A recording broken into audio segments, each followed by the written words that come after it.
What 24%?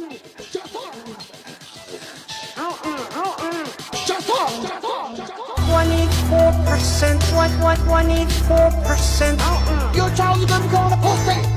Your child is gonna become an apostate. 24%? What 24%? Your child is gonna become an apostate. Your child is gonna become an apostate. One of the more shocking things that I have experienced over the course of those years are the number of young boys and girls who have openly declared their apostasy to me.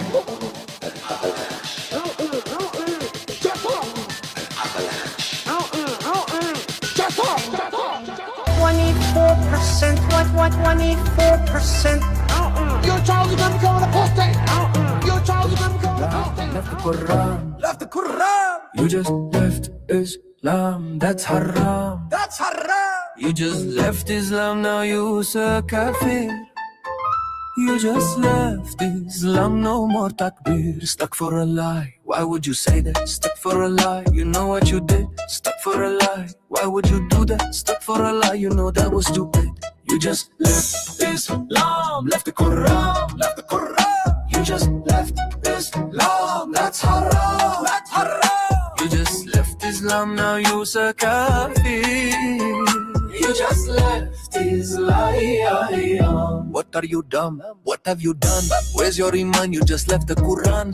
You need gufran or are you a shaitan? Don't be a kuffar. Tuba to Allah. Look at the miracles of the ulum. Allah so mad he might send you rujam. If you don't turn and repent to Rasul and follow Ruzum, you grow your humum. Habibi, return to the Muslimun. Repent and become a mu'minun, because you made yourself mudrimun, and so you've become the kafirun. Once was one of us, no longer salihun. Lucky for you, we are sabirun. Allah takes care of the mutaqwan. Only hellfire waits for the zalimun. Stuck for Allah. Istighfar. Don't be kuffar. They go to nar. Stuck for Allah. Istighfar. Don't be kuffar. They go to nar. Stuck for a lie. Why would you say that? Stuck for a lie. You know what you did. Stuck for a lie. Why would you do that? Stuck for a lie. You know that was stupid. You just left Islam. Left the Quran. Left the Quran. You just left Islam. That's haram. That's haram.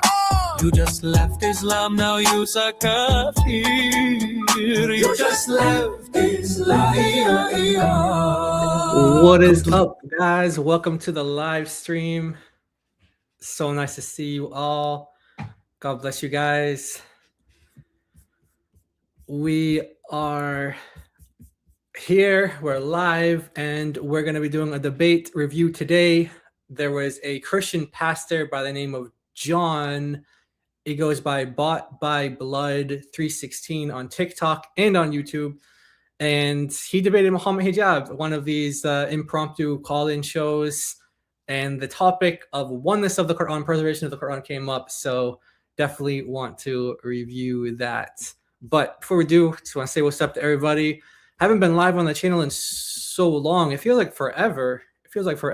But I'm live with David and other channels. So I'm staying active, but just, gotta keep it, we gotta be more consistent with going live on this channel. So I want to thank you guys all for being here.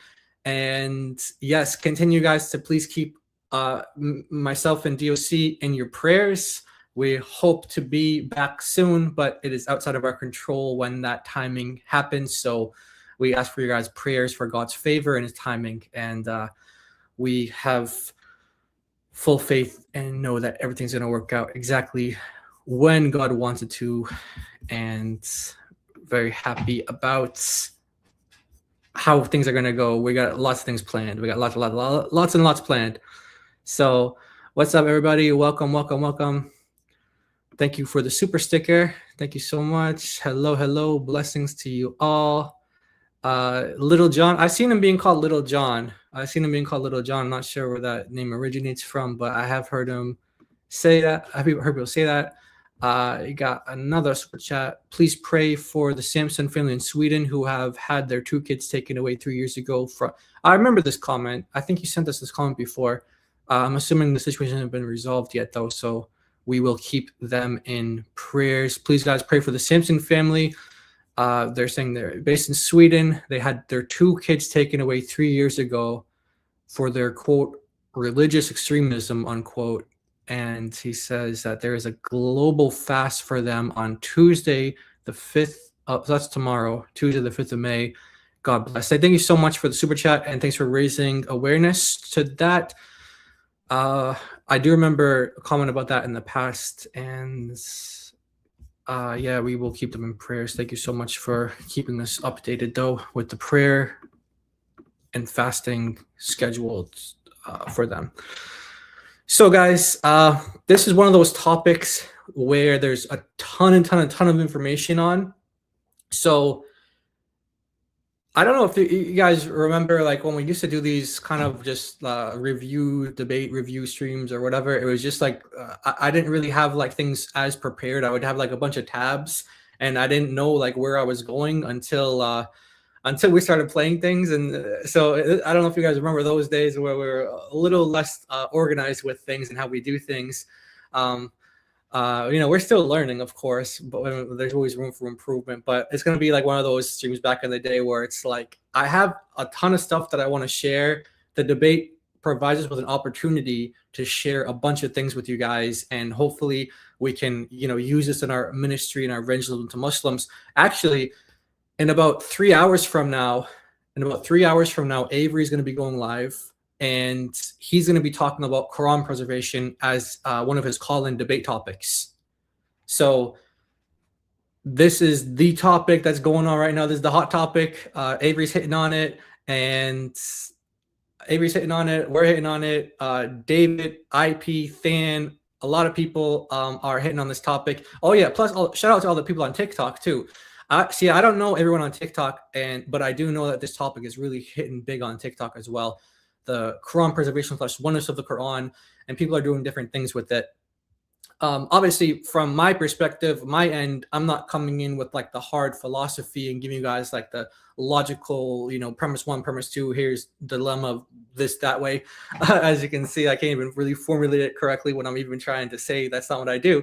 But what we're going to come in, we're going to provide information from the Islamic side on the sources. And then for those of you guys who know how to make the arguments, and you guys know how to, create these really cool dilemmas, do with this information what you will. And we hope that you guys can use it ultimately in your evangelism and your ministry to Muslims. So yeah, like I said, Avery's going to be going live in a couple hours, about 3 hours from now, and it's going to be on this same topic. So if you guys want to see the information side, and kind of then the Avery's going to show you guys how to use this in your evangelism, your outreach to Muslims in his call-in streams, debates, and things like that. So yeah, we got, let's go through some supers real quick. Randy, thank you so much. Gifted 10 memberships. Appreciate that. And he's also a member for 8 months. Whoa, I didn't even know we had memberships for 8 months. I feel like every next month I always say that. Like, I know when it was at 7 months, I was like, it's been 7 months. Man, that's crazy. We can't wait to share that story in greater detail too.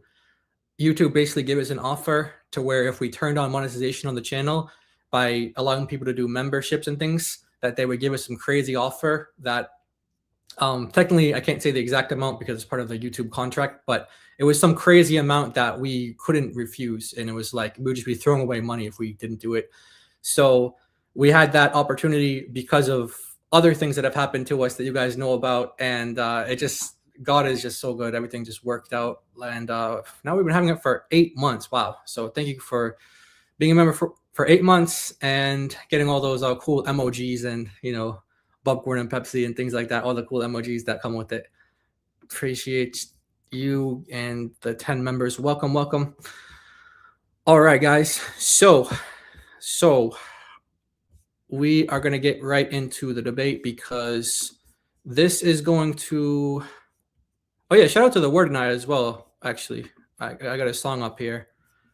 I was listening to one of his streams the other day, and it got stuck on my head, and I kept singing it, and I only knew like one line. It was like stuck on my head. That was the chorus, and so I reached out right before the stream started, and I was like, "Yo, what's that song?" And I started to like sing the part that I remembered, and then I got the link for it. So thank you for that. But yeah, so shout out to the Word and I. He's got all these really cool AI songs and apologetics, hit makers. It's called Walking with the Spirit. That's his, I think that's the album that he's got there. But the song that we just listened to is called "You Just Left Islam." You just left Islam. So shout out to the Word and I.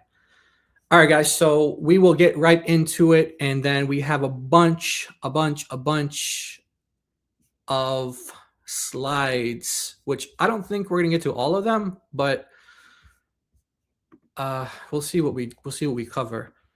So part of doing this stream is also gonna like be like preparation for future streams, because we're gonna be on other channels as well, doing presentations on other channels, and they're gonna have like the logical side, philosophical side down in terms of like, this is how you can make the argument, airtight, philosophically speaking, logically speaking. And then I'm just hoping to provide information from implications. Okay, if you take this position of what does it mean to have the whole Quran, if it's one recitation of the Quran, then you have the problem of multiple Qurans. Or if it's a collection, the whole parts relationship, if all of the recitations of the Quran collectively make up the whole Quran, then I'm going to show the problems with both of those views. So let's get into it. So here's Mohammed Hijab, and this is John. I think he goes by John, and we're going to get into it right now. I heard you speaking earlier about the harf and the aruf and the kirat, right? No, that's all right. Tell him, what's your strongest argument against Islam? My strongest argument against Islam? Yeah. Well, I think there's a number. This is the argument I'm running right now because it fundamentally undermines, I think, a principle that is like reported within Islam. Are you Christian? I am Christian. I'm a Christian pastor. Pastor? Yes, sir. Oh, wow. So you're a high level guy. Depends what you mean by high level, but we'll see who's the higher level between you and I when we talk, right? Because I know you're very educated. It's probably you, man. It's probably you. All right, let's find out. So when I say, or when you hear Muslims say that the Quran is preserved dot for dot, letter for letter, do you affirm that? The Quran is preserved dot for dot, letter for letter. But for those of you guys who are familiar with the work that we do on this channel, you know that he's one of the guys who makes that claim, or used to make that claim. The thing is, it wasn't revealed with dots and letters. It was revealed with sounds. So if we want to be very technical about it, I'm sorry. Dots and letters were not necessarily there at the time of the Prophet. So it was revealed with sounds. Yes, but the spirit of what it's saying, right? Maybe not talking about like actual dots and letters, but do you think that the Quran has been perfectly preserved? Perfectly preserved, yeah. Perfectly preserved, of course. Okay. Yeah. Can perfect preservation have distinctions in semantics and meaning? Yeah, it can. It can? How can it? Yeah. What do you mean? So when you say the Quran, the Quran, what do you mean? Okay, are you saying that it's singular, or are you saying that it's plural?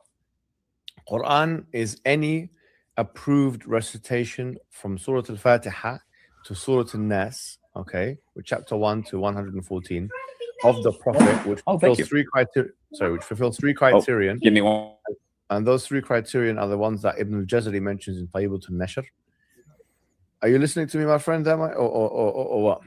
No, I apologize. My daughter walked in. She didn't know I was live. When you asked me a good question, and I think it's fair that I answer you. Right? Yeah. I'm gonna. By the way, I'm pretty sure Mohammed Hijab is. I'll be nice. I'll be gracious and say he's medicated during these discussions, but I'm pretty sure it's something else. He doesn't seem like he's sober. Okay, I'll just say that. And if you guys watched David's stream last night, you'll know exactly what I'm talking about. So yeah, this guy just anyway, he's the king of Dawah, right? He's the champ of Dawah. So if he wants to be if they elect him as the representative of Islam, then okay, that's what we have to respond to. But so he's gonna start here with a technical definition of what the Quran is. And so if you go into the Islamic literature and you ask the question, what does Quran mean? There's the linguistic definition, as in what does the actual word Quran, what does that mean? And then there's the technical definition, which is this is what consists of the Quran. And he's saying it's from chapter 1 to 114. That's the technical definition. And he's saying as any recitation that follows, and then he's about to give a criterion that it's, you could say, popularized by Ibn al-Jazari, but it's, goes back to earlier scholars. And he's about to give the 3 criterion for that. So he is kind of mixing between what makes a reading an authentic reading and what makes the Quran the Quran. What is the definition of the Quran? He's kind of mixing between those two, but that's okay because later on we can expand on that a bit more. I see this guy, he's typing a lot in the chat. Hold on, okay, I'm just making sure he's not spamming. All right. Okay, all right, so just you caught my attention because I saw your name pop up like 10 times really fast. But anyway, I don't know. Anyway, so yeah, so he's kind of mixing between those two things. And we'll kind of like develop that a little bit more. No, it's okay. I didn't know what was going on there, but I saw you weren't spamming though, so it's cool. But yeah, so we'll develop that a little bit more. But if the Quran is he defines it as a recitation, then it's going to create a big problem for the question John's about to ask him. But we'll see how this unfolds in a little bit. Repeat what I heard, and then I want you to repeat. No, it's all right. I'll just repeat from the beginning. Okay, look. Okay. When you ask me what the Quran is, it is the recitation of Surah Al-Fatiha until Surah Al-Nas in a way which is commensurate with a. I just want to pause again. No, it says it's the Quran is the recitation from Al-Fatiha to An-Nas, which is chapter 1 to 114, and he's about to give 3 criterion. So the Quran equals this recitation that fits this criterion. As you guys know, there are many recitations, so that's going to lead to John's question. A chain of narration which goes all the way back to the Prophet and is approved by him. B, the skeletal text or the Rasm Uthmani, which is not necessarily written but is a ilm, which I can explain in a second. And the third thing is that it has to be commensurate with the Arabic language. If it fulfills all 3 criterion, according to the biggest authority of Qira'at probably in Islamic history, his name is Ibn al-Jazari, and the book is called Tayyibatun Nashr. Yeah, he's correct that Ibn al-Jazari is the foremost scholar on the science of Qira'at for the past 1,000 years or so. And he's citing the kind of like so it's very common in the Arab world to have like historically you'll have like not just with religious things, but you also have like medicine and sciences and etc. to turn things into like a poem. So he's giving you the poem form of his book, but the technical work is different. He's saying that it comes from this book, which is the book that he cited as the kind of the poetry form of the technical book. So I can tell already that Mohammed Hijab only has a surface level knowledge of this because he's citing the poetry as the technical book when the poetry is like the simplified form so that people can just kind of remember it easier. But anyway, that's kind of his level with his 6 degrees. He doesn't actually read. But yeah, there's a lot to say about the 3 criterion too. But I'll let him make the argument so we don't spend a lot of time on something that we don't need to for right now, but that will be something that we talk about later on. I do also want to say that I did edit this down a bit because there's some parts that didn't need to be in there or aren't really relevant to our review today. Which is the most authoritative book on the matter. That thing in question would be called the Quran. If it does not fulfill those 3 criterion, then it would not be called the Quran. Okay. So are you affirming that, so if we take the modes specifically, right, and you're saying, okay, it meets these conditions where it's an approved recitation. Yeah. If we take the mode specifically and we say of mode 1, if someone, let's say you have 3 Muslims in a room, right? Yeah. One person recites the Quran in mode 1. Sure. Have they truly recited the Quran? Yes. So that's Let's a say good another question. Muslim recites in mode 2. Has Yeah. that Muslim truly recited the Quran? Yeah, exactly. Are mode 1 and mode 2 distinct from one another? Yeah, exactly. So it's what I just want to make clear what's being asked here, because Mohammed Hijab doesn't actually understand. What John is getting at is the fact that you have different versions of the Quran. That's like how I would define it, different versions of the Quran. So you have multiple Qurans. Mohammed Hijab is about to give another definition where it's actually just parts of the Quran. But what he's getting at is there's an argument that Muslims, it's not, originated by Muslims. It's actually like a Unitarian philosopher by the name of Dale Tuggy, and then Muslims have kind of picked up on it, like Jake and things like that. And they call it the logical problem of the Trinity. And basically what this is getting at is when you say the Father is God, the Son is God, the Holy Spirit is God, the question is, what do you mean by is? And so there are different types of is that you can use. For example, you can say, for example, this watch, let's say this watch is this is black. This is black. But that doesn't mean that everything that is black is my watch, right? So it is black, but it's not identical to black. It just has the quality of being black, right?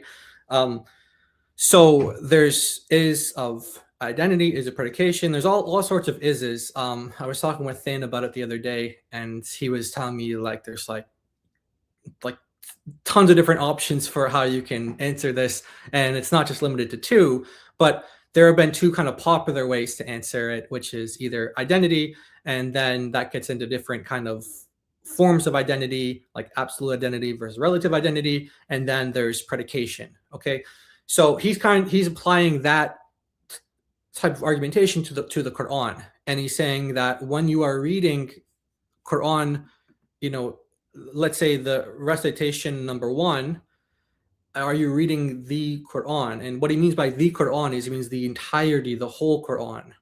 And Mohammed Hijab is saying, yes, when you fully, let's say Hafs Quran, let's say, if you were to recite from Al-Fatiha to Nas, you would be reciting the whole Quran? And if the answer is yes, that is the whole Quran, well then, okay, you have Warish, you have Qalun, you have blah, blah, blah, et cetera, et cetera. You have all these different ones. You get about 20 count in total. So then by that system, if you answered it that way, that each recitation or each reading equals the whole Quran, well, then you end up with a problem of having multiple Qurans.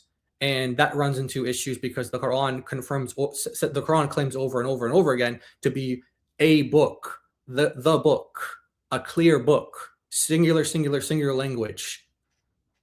So, so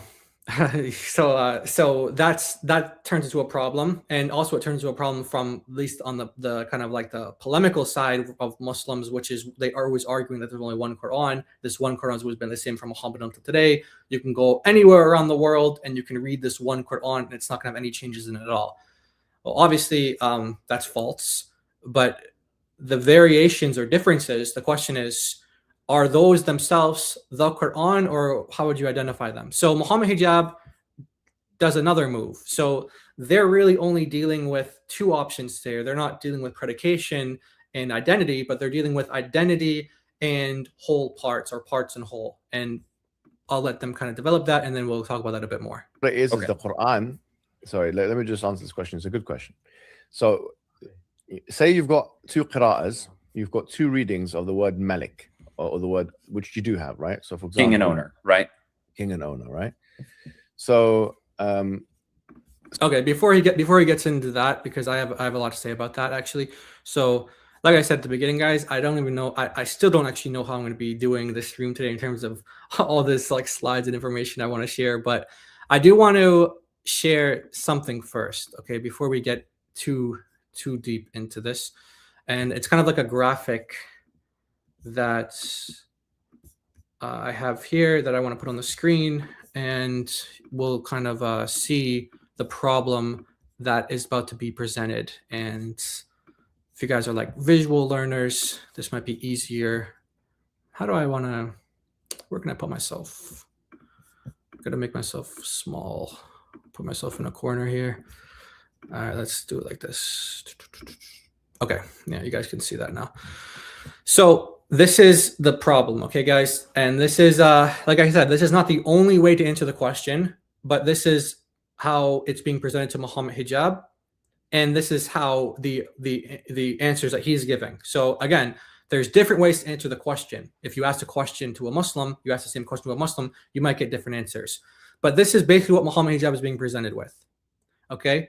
You either have option one, which is this kind of absolute identity, which is that each mode or each reading of the Quran equals the whole Quran. And it kind of like, you guys might remember these memes that we did before. This is kind of what these memes were getting at, the same problem here. They have the argument that they give about the Trinity, the person of the Trinity. They say 3 gods, 1 God. We reject that. It's not 1 God. It's 3 gods, obviously. But we have 20 Qur'ans. Oh, that's 1 Qur'an, right? And so the question is, well, how do you kind of parse that out? And so this is one of the ways you can go about it. You can either say that each reading is identical to the whole Qur'an, so that creates the problem for the Muslims that therefore you have multiple Qur'ans. And Mohammed Hijab saw that right away, right when John asked him about this. He saw that problem right away. And so he avoided it, and he's about to say that it's actually a parts whole relation. So let's say that there's 7 modes, mode number 1, mode number 2, 3, right? But each mode individually doesn't make up the whole Quran, but collectively. So this is the second option that's being presented in this discussion, where Mohammed Hijab ends up taking this one. So he's taking the position that all 7 modes, and by mode we're saying the ahruf. That's what we're taking as mode here. Although you can kind of you can develop that a little bit more, which I hope to do a little bit later on. But this is kind of the simple form, which is that so mode number 1 would just be 1/7 of it'd be like a piece of the pie, so to speak. You have the whole Quran. Mode number 1 is only a piece of it, and then you kind of put them all together, and you have the whole Quran. Now he thinks that that's a good way to get out of this problem. Okay, so he understands that if you say, like, for example, that one particular mode, it's kind of tricky doing it like this because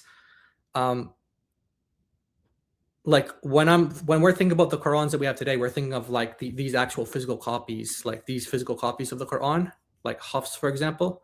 We're thinking of this, but the way that the argument is being kind of structured is in mode form, which is ahruf, which the ahruf doesn't equal the readings of the Quran that we have today. It's a lot more complicated than that.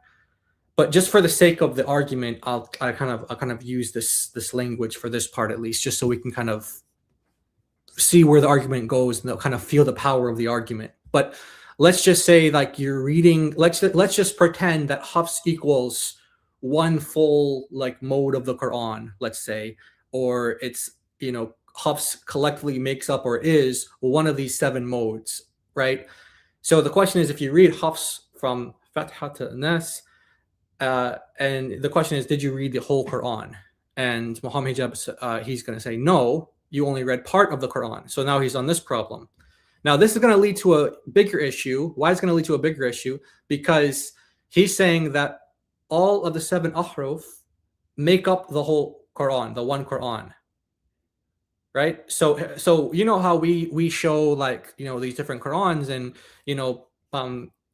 it's like, there's 20 Qurans, and whatever we show, you guys have 20 different Qurans. They're saying no, this is only like 1/20th of the Quran, and this is like 1/20th of the Quran, and you put like 2 of them. Now there's 2. Now it's like 1/10 of the Quran. So they're kind of like that's kind of how we present it. But Muslims now, like Mohammed Hijab, they're actually presenting it as a sort of parts whole relationship. So it's going to get complicated for him, because he's going to end up having to say that you don't actually have the whole Quran. You don't have the whole Quran. You don't have the whole Quran. And he's about to give an example, guys, of a variant reading in the Quran. So I'll let him present the variant reading. and then from there we'll kind of develop this further. So yeah, just bear with me, guys, because like I said, I don't even know where I'm going with this stuff right now. I'm just kind of kind of like figuring out as I go, because there's so much material, so much to unpack, but we'll do it together. We'll do it together, guys. All right. We pray that God will guide us in the best way to present this information and to make it most useful and impactful for when we reach Muslims in our evangelism with the gospel. So that's our prayer. All right, let's go. Some of the Qurra, they recite it Malik, which is owner, and some of them recite it Malik, which is king. Are you aware of that, right? Okay. Yeah, I'm aware. Our claim is the Prophet Muhammad approved both. Okay. They both have two different meanings, but our claim is that he approved both. In other words, we believe Allah revealed it like this, and Allah revealed it like that as well. Okay, like this way and like that way. So if you're asking, is that if someone recites only Malik Yawmuddin and does not recite Malik Yawmuddin, have they recited Surah Al-Fatiha? Yes, they have. So is the minimum requirement for the Quran to be read once is reciting it only with one mode. Okay. So can I respond now? So just to be clear, like the graphic I had on the screen, the Quran is not like, I don't have a physical book with me right now. I wish I had Chris's Islamic Dilemma. I could use it as a prop right now. But so if you have a physical copy of the Quran with you in your hand, Mohammed Hijab is saying that is not the whole Quran. That's not the complete Quran. The complete Quran would only be that entirety of the revelation, which consists of all the 7 ahruf. Okay, which already. So there's kind of a lot of things going on here. So the question that Muhammad Hijab needs to answer is, do you have, as Muslims, do you have the whole Quran? Do you possess the whole Quran? Do you possess that? And if he says yes, then it's gonna be a matter of just showing from the Islamic sources that not all of the 7 ahruf exist today. And if the whole Quran is made up of the 7 ahruf, but you don't have the 7 ahruf, ergo, therefore, you don't have the whole Quran. But if he already admits off the bat that you don't have the full Quran, you can kind of bypass that discussion.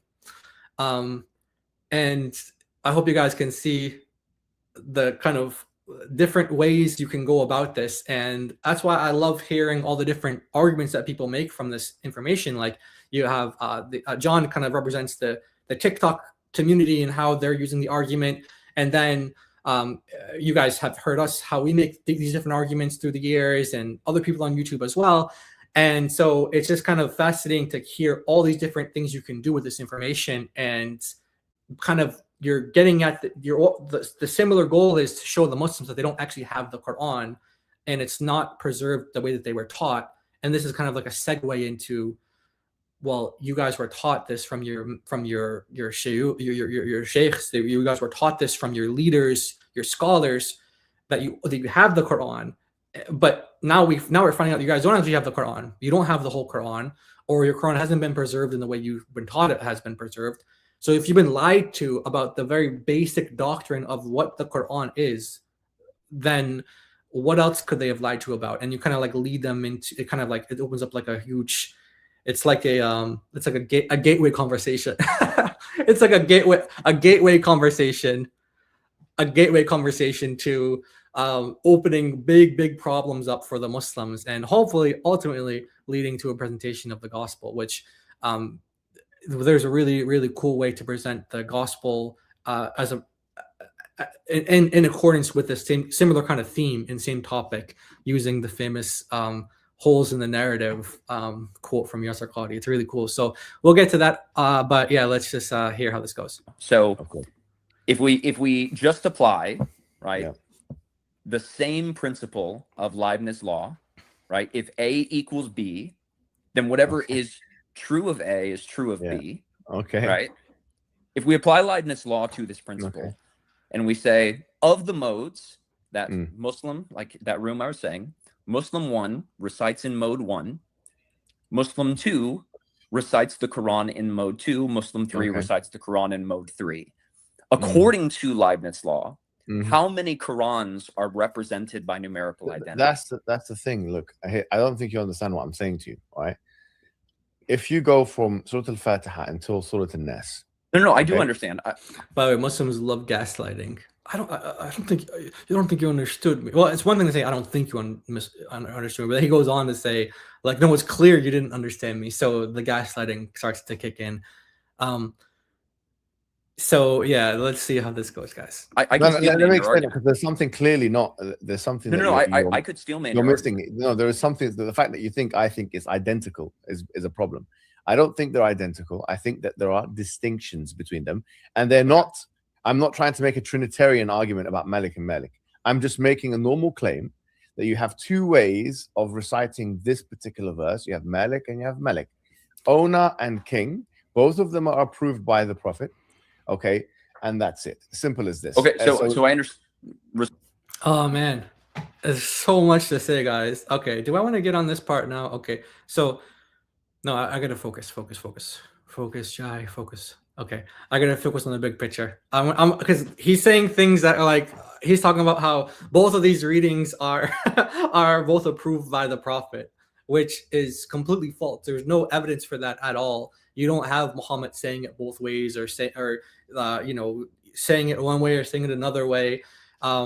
So this is not true at all. This is a claim that Muslims make, and I want to show you guys how early Muslim scholars even disagree with him on that point, like huge Muslim scholars. But I'll save that for the sake of the bigger picture here, because I don't want to miss the what is it called? Miss the forest for the trees or something like that. Yeah, I don't want to narrow into certain details and kind of miss the bigger point. I'll get back to that. I'll circle back around, and then we can start talking about the trees or whatever. But let's take a look at the forest right now, if I'm using the analogy correctly. Respectfully, you didn't answer my question. Okay, well, maybe you didn't understand my answer, because I'm saying to you that it's not the same. We don't believe the law of identity or substitution identity holds in this situation, because we're not saying everything that is true of, because it's ridiculous. There are aspects of the Quran which are completely different from other aspects anyway. Chapter 1 is different from chapter 2, but they're both Are you applying a part-whole relation, or are you applying an equivocation? Yeah. So it's a part-whole relation. That's what I'm saying to you. It's a part-whole relation. It's Malik is part of the Quran. Malik is also part of the Quran. That is what I'm saying. It's mereologically part-whole. That's what I'm saying. Okay, if it's part-whole, then your camera just died. So guys, now this is the huge problem. Because and this is kind of like where we should unpack a little bit. What do Muslims mean by ahruf? What do they mean by modes? Because it's not the case that the Quran that they have today, by and large, that all Muslims recite, like 95% of Muslims, the Hafs Quran. It's not the case that they think that is necessarily like one mode or one of the modes that Muhammad received when he says that the Quran was revealed in 7 modes.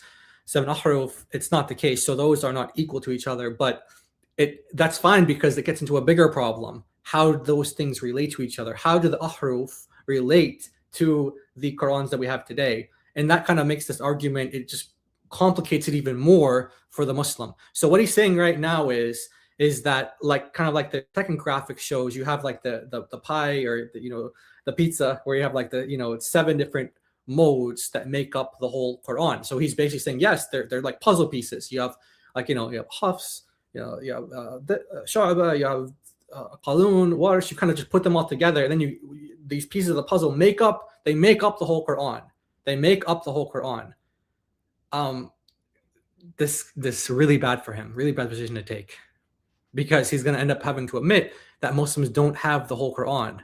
So guys, with what Mohammed Hijab is saying right now, as far as I can tell from what they're talking about, the only 2 options on the table are he's forced to admit that there are multiple Qurans, which, as I said, is a problem for the fact that the Quran claims over and over and over again that it's a book, a clear book, a kitab, one book, over and over and over again. And the problem of the not having the whole Quran. So you either have multiple Qurans, or you have an incomplete Quran. You either have multiple Qurans, or you have an incomplete Quran. this is a huge problem for Mohammed Hijab as how he's answering this right now. Now, other Muslims might have other answers. They might have ways that avoid certain problems that Mohammed Hijab is getting into right now. But we'll kind of let them present it and respond, in kind. If it's part whole, then if it is the case that someone recites mode 1 and someone recites mode 2 and someone recites mode 3, then they are not reciting. Because I asked you earlier, I said, are they reciting the Quran? Let me finish. Let me finish. I didn't cut you off. So it is not the case that they are reciting the Quran if they only recite mode 1, mode 2, and mode 3, but rather, according to what you just said, they are reciting part of the Quran. Yeah. Okay. No, see, that's right. Okay. But when I say I've read Genesis, I say I'm reading the Bible. It doesn't. That's a vernacular expression, all right? If I read the book of Genesis and I say I'm reading the Bible, what I mean is, and this is, I don't understand. Every week, it's as if I speak to Christians. I don't understand part and whole. It's funny how he's claiming that Christians don't understand this. You are reading the Bible and you're reading Genesis, but you're not reading the entire Bible, and no one would ever say you're reading the whole Bible when you're reading Genesis, right? So if I read the entirety of Genesis, that's not the same as saying I just read the entirety of the Bible.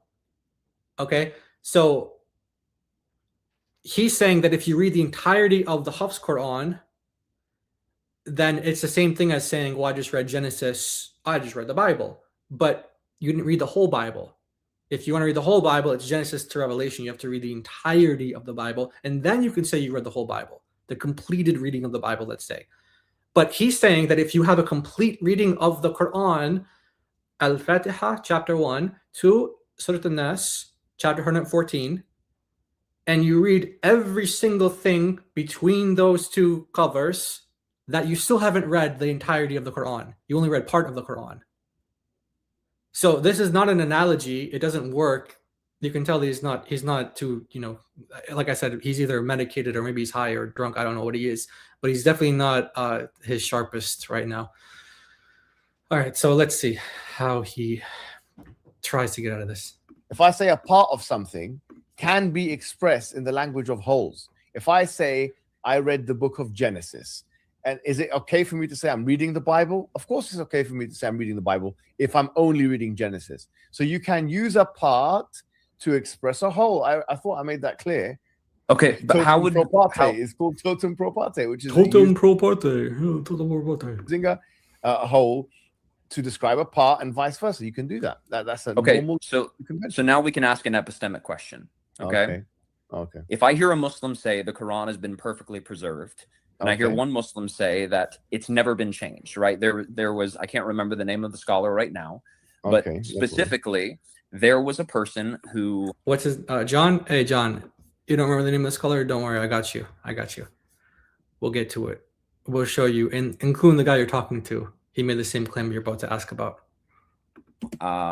Went around saying it was dot for dot, letter for letter, right? He was a very influential person. There's clips of him. He said, who's that? He's talking about a scholar going around saying dot for dot, letter for letter preservation. Mohammed Hijab, man, this guy, he says, who's that? Do you know what I'm talking about? No, because look. He said, no, I don't know what you're talking about. Yo, this guy is, bro, this guy. All right, guys, now we're going to show who this guy is. I got you. There we go. Let's go. Where's our presentation? Here it is. Check this out, guys. Let's see if we can figure out who this guy is. Actually, we got a bunch of them. Why don't we go to this one first? I got to remove myself from the screen here. All right, let's see. The Muslim claim has been... By the way, can you guys just let me know if you guys can hear this? Because the StreamYard has been acting weird. So let me know if you guys can hear this. For the last 14 centuries, that the Quran is absolutely word by word preserved. I repeat, our claim about the Quran, and we stand by that claim to this day. In 2020, we stand by that claim. That all right. You guys are saying barely. Let me see if I raise the volume on my end, if that actually helps at all.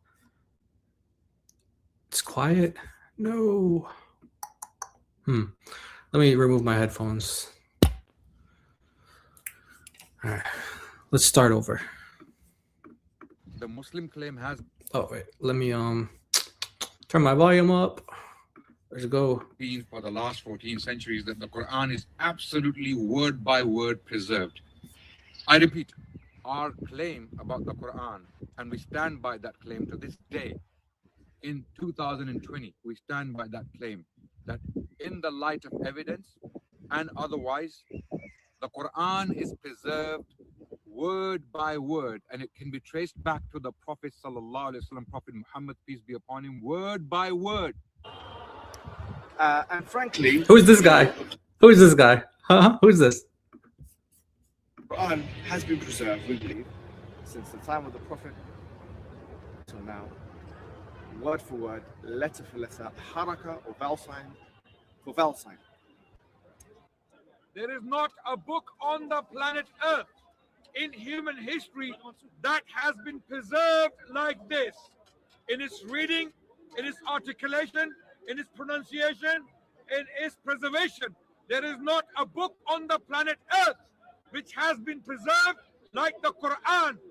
So Muslims on planet Earth or elsewhere have no doubt whatsoever that the Quran has been preserved to the letter, to the dot, and to the sound when we talk about this. It is amazing. The Muslim Ummah has its fair share of strange ideologies, different sects, different beliefs, different groups. But guess what? All of these groups, no matter what their sect and understanding of Islam is, their Quran is exactly the same. Their Quran is exactly the same. And no group of Muslims around the world believes in another book they call the Quran that is not our book. The Quran shall remain uncorrupted, untouched, and unchallenged until the day of judgment. No one shall be able to tamper with the Quran. No one shall be able to bring a false copy of the Quran and the Muslims will be fooled and say it is a false copy. And therefore, to this day, the Ummah has never disagreed about its holy book. O Muslims, thank Allah for this blessing. And the Quran, there's only one Quran. There are no various versions or whatnot. It's one standard copy of the Quran across the Muslim world. And really, there's not been any variant versions of the Quran. The Quran is the Quran for all sects and schisms and groups of Islam. And we also, all Muslims take pride in the fact there is but one Quran. There's no variants of the Quran. If it were the case that right now, at this moment, every single mushaf, meaning book or parchment wherein the Quran was inscribed, was to disappear right now, overnight, in every single Muslim community, you will have exactly the same book with exactly the same letters, with exactly the same vowelings emerge and be transcribed and be recited out loud amongst every single Muslim community worldwide. That's special. So Hafs transmission throughout the world has remained preserved to the dots and letters and sounds and vowels. As we all know, the Quran has been preserved word for word. Today's Musaf, it is exactly the same, word to word, letter to letter. This book, the Quran, is Kalamullah, غير مخلوق. It is the words of Allah, not a part of the makhluk. It was revealed to the Prophet ﷺ and preserved word by word, letter by letter, harf by harf. Even the pronunciation is preserved. The Quran that we read is exactly the one that was given to Prophet Muhammad, peace be upon him. Word for word, letter by letter, surah by surah, the whole Quran. Surah 15, ayah number 9. Allah says that it is Allah who has revealed this zikr, this message, the Quran. He will protect it. No change, it retains its purity. All right. So we got just a couple guys. Sorry about the sound issues there. We got just a couple of Muslims who are propagating this, right? A couple of Muslims are propagating this, including Mohammed Hijab himself. So the audio should be a little bit better in this one. Check this out. So remember, Mohammed Hijab said, "Who said that? Who said that? Who said that?" Wait, let me move myself over here. Who said that? Let's see who said that. The Quran has been preserved, we believe, since the time of the Prophet till now. word for word, letter for letter, haraka or vowel sign for vowel sign. That the Quran is preserved dot for dot, letter for letter. Yeah. Do you affirm that? The Quran is preserved dot for dot, letter for letter. Well, the thing is, it wasn't revealed with dots and letters. It was revealed with sounds. So, if we want to be very technical about just it, the I'm sorry, I dots didn't and letters were not necessarily there at the time of the Prophet. So, The Quran has been preserved word for word, letter for letter, haraka or vowel sign for vowel sign. well, the thing is, it wasn't revealed with dots and letters. It was revealed with sounds. The Quran Oh boy. Oh boy, oh boy, oh boy. Man, oh man, this guy. So let's, how do we want to do this? I have a couple more clips, but if the audio is not working well, we don't need to do them right now. I'll show some slides though. So actually no. I'll do this. I'll let John kind of solidify the argument, and once he solidifies the argument, then we'll kind of get into the details a bit more. The dots and the letters were only introduced in like No. I'm just saying this was he was an older gentleman. He had just a white beard. He didn't have a mustache. It's from back in the day. Anyway, I've had many conversations with Muslims, and including the guy you're talking to right now. He's also made that claim. So I've heard this claim constantly, where Muslims are floored whenever he's surprised. You guys hear that? Mohammed Hijab is showing surprise that you heard this. You heard that? Look, guys, look at this guy. You see how big liars they are? Listen to him. Introduced in like no. I'm just saying this was he was an older gentleman. He had just a white beard. He didn't have a mustache. It's from back in the day. Anyway, I've had many conversations with Muslims, and so I've heard this claim constantly where Muslims are. You've heard this? He's acting like he hasn't been one of the guys propagating this for years until he got destroyed on this by his own scholar, Yasser Qadhi. Then they threw him under the bus. And they've never recovered on this topic ever since. He's acting like he's never heard this claim before. And by the way, he did the same thing to Chris at Speaker's Corner as well when they had the same discussion. He did the same thing to him. He acts like no one's ever said this claim before when he was one of the guys propagating this and promoting it for years. Are floored whenever you show any type of distinction, because their idea of perfect preservation and your idea of perfect preservation are distinct from each other. So if we take your idea, because I'm arguing against, he just said they're not learned. That was you who used to say that. Whoa, guys, I'm gonna go back. He says they're not learned. Because their idea of perfect preservation and your idea of perfect preservation are distinct from each other. So if we take your idea, because I'm arguing against you, they're not learned. This was you. You used to say this. One more time. I have to play it one more time. They're not learned. I should have put that clip in there. has been preserved, we believe, since the time of the Prophet till now, word for word, letter for letter, haraka or vowel sign for vowel sign. That the Quran. That was you. You're the unlearned one. That's you. I can't believe this, man. This is crazy. If you're telling me Muslims that you speak to are unaware of what I'm saying, that's because they haven't learned it formally. They learned it from you. They learned it from you. What? They learned it from you. All right, so now I'm skipping in the debate. I kind of skipped ahead a little bit, and he still doesn't get the argument. And so John is going to have to explain it to him one more time, because Mohammed Hijab, with all of his 6 degrees, he's not able to get it. The degrees became like, door weights or paper weights or whatever. I don't know what does he do with his degrees? What do you do with your degrees, Mohammed Hijab? What do you do with your degrees? You fight MMA? That's what you do with your degrees? You need an Oxford degree to fight in MMA? That's what your degree's for? What do you do with your degrees? Yeah, So, so back you to asked you. the question about the ahruf. You asked the question about the Quran, right? Yeah. So on the part whole relation, you say, okay, if someone recites mode 1, they're reciting the Quran. Yeah. Yes. A part of the Quran. How about that? Okay. Is that better for you? Part of the he's committing to this position, guys, that if you read mode 1, which we'll unpack, but whatever mode 1 represents, it's something that he thinks you have access to today. If you read that, you're only reading part of the Quran. Reciting part of the Quran. Yeah. And so if you have the Quran as a part whole relation, Yeah. then you actually would have to say that at certain points the Quran was not fully revealed until the seventh mode was revealed.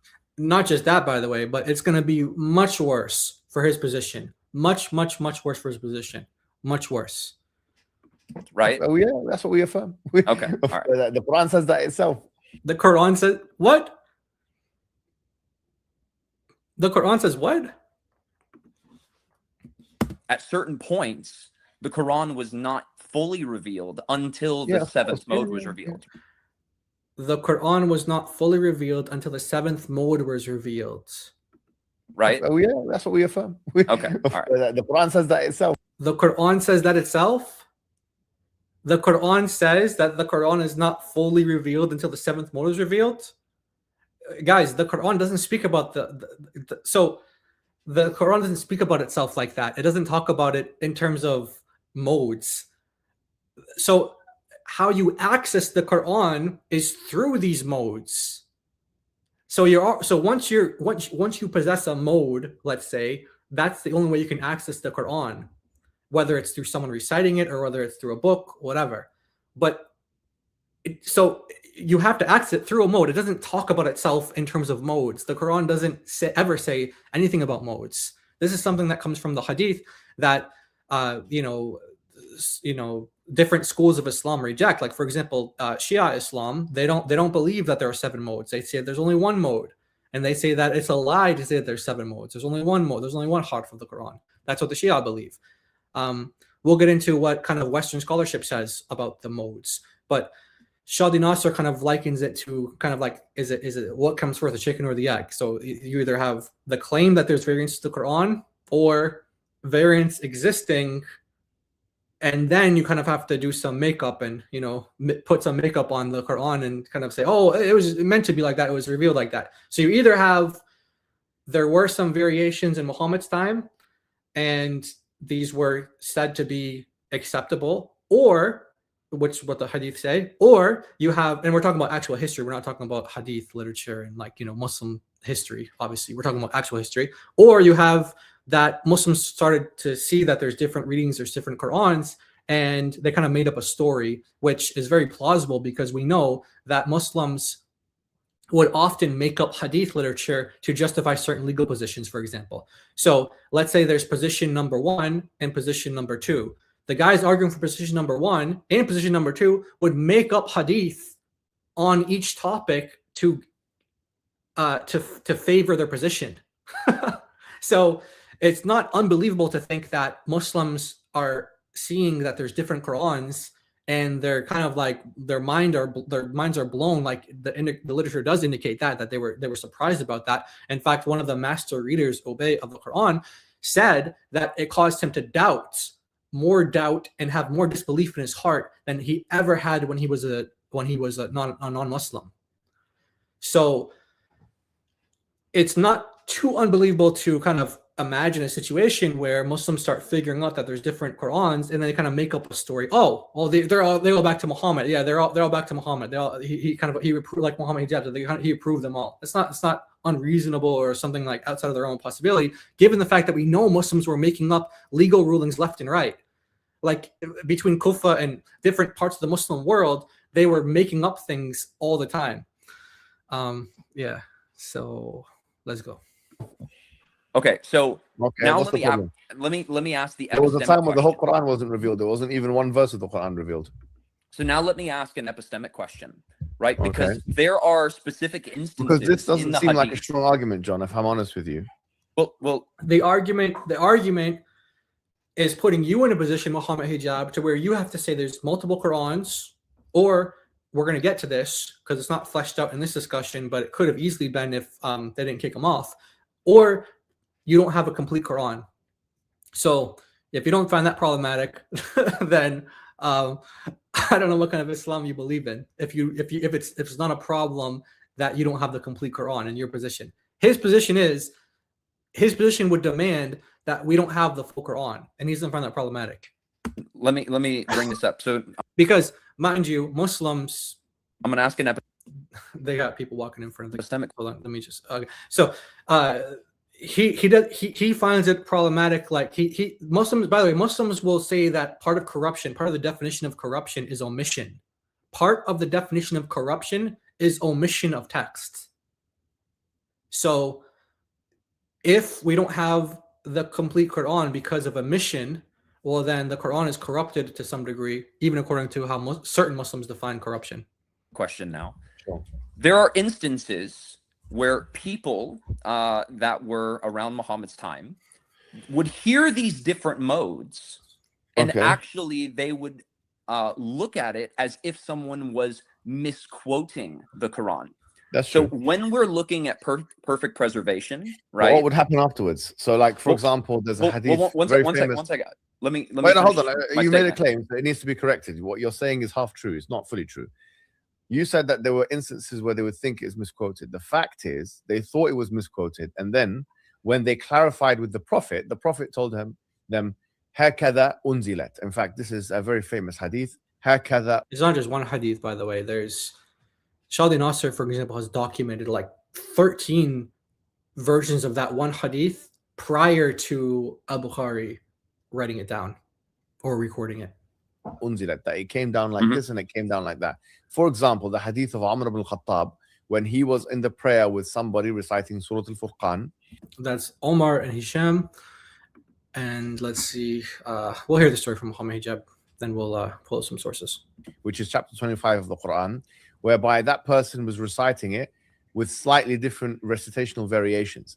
So Umar ibn Khattab in the hadith says that I felt so angry that I wanted to grab this guy and deal with him. But I restrained myself because I was praying, and then after that I went to the Prophet and I took him, I dragged this guy with me, and I said to him, recite it the way that you recited it to me in the prayer. By the way, guys, let's just think about that for a moment. The differences were so great that Omar wanted to rip him out of his prayer position, Hisham, rip him out of his prayer position, and he eventually like waited till he was done praying, but then well, at least according to some narrations, and then he grabbed him by the neck, like the garment, like kind of like ripped him up like this, dragged him to Muhammad by his garment, like around his neck like that. And so think about how big those differences had to be, because today it's not uncommon at all for Muslims to misquote the Quran, for example. So like a Muslim will be reciting and then a Muslim will correct him, but it's never like such a big deal to where someone does it and they get like dragged or thrown in front of someone and like recite it like how you recited it in front of me. Now it's true that when Muslims like they're teaching their children how to recite the Quran, they do beat them if they mess up on reciting the Quran. But we're talking about in a prayer setting between adults, okay, that are both companions of Muhammad. Now, of course, Hisham is more of a recent convert to Islam. He converted after the conquest of Mecca, or at the beginning stage of the conquest of Mecca. So very late into kind of Muhammad's like his false prophetic career. Toward the end, that's when Hisham converted.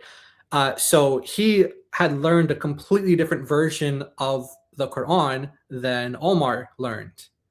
And it's not just, you don't get the indication where it's like just someone messing up on like saying like he instead of who or something like that. It seems to be something of greater significance to where he grabbed him by the neck and dragged him to Muhammad. It doesn't, we don't get anything in the literature that tells us what the differences actually were, but you can make some kind of speculative guesses based on the Quranic material, extra Quranic material that we have. It's not like manuscript evidence, but it's in the literature that tells us like what are the variants that existed in Surah Al-Furqan.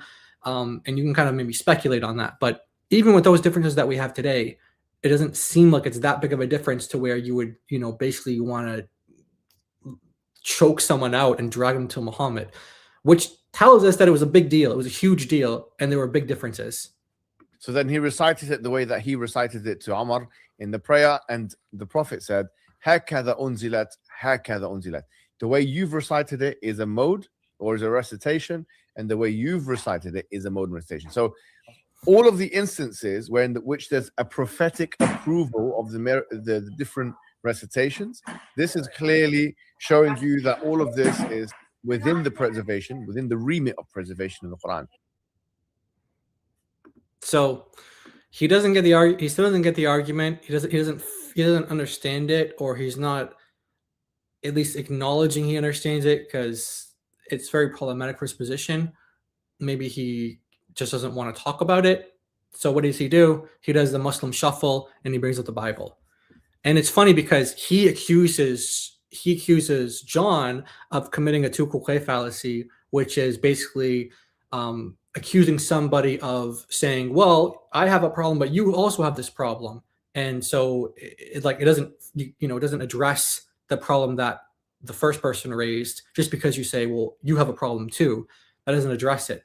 Now, there is a consistency argument, which you could kind of, it sounds similar to tukul, but it doesn't come with the avoidance of not addressing your issue and only bringing up the other issue that you think the other person has.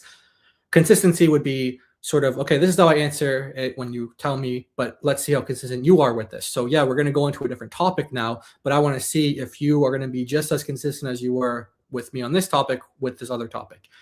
And Muhammad Hijab is the one bringing up the Bible. So he's the one bringing up a different topic, and he's trying to argue that it's not actually Muslims with the problem, it's actually you with the problem. And yeah, then we'll kind of get into the presentation here. My question to you is this then.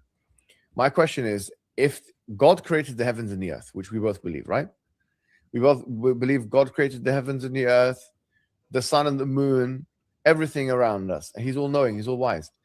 Does it make sense if he's going to reveal a book to humankind for guidance, that such book should A, be preserved, or B, be corrupted?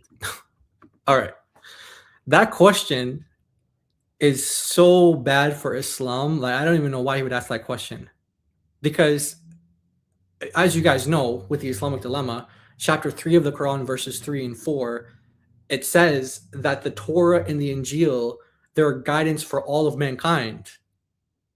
So he's asking the question, if God reveals a book for all mankind, which the Quran says the Torah and the Gospel are for all mankind, a guidance for all mankind, chapter 3, verses 3 and 4, and that Allah claims that those are his books. He's saying, does it make sense if God would send a book and A, the book is preserved, or B, not preserved? Which makes more sense?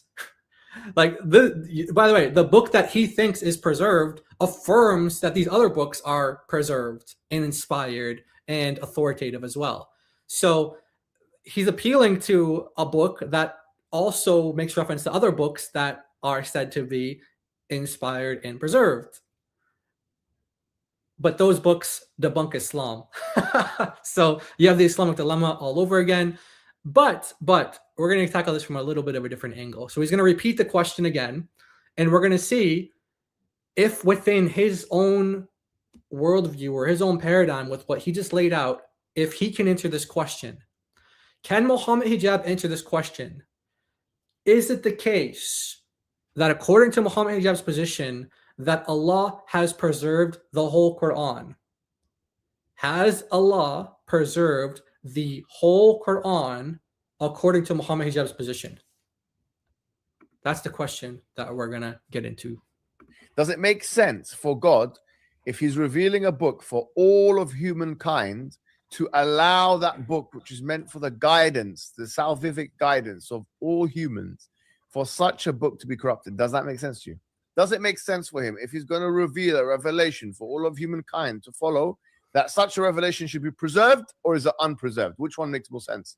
Preserved or unpreserved? That is the question.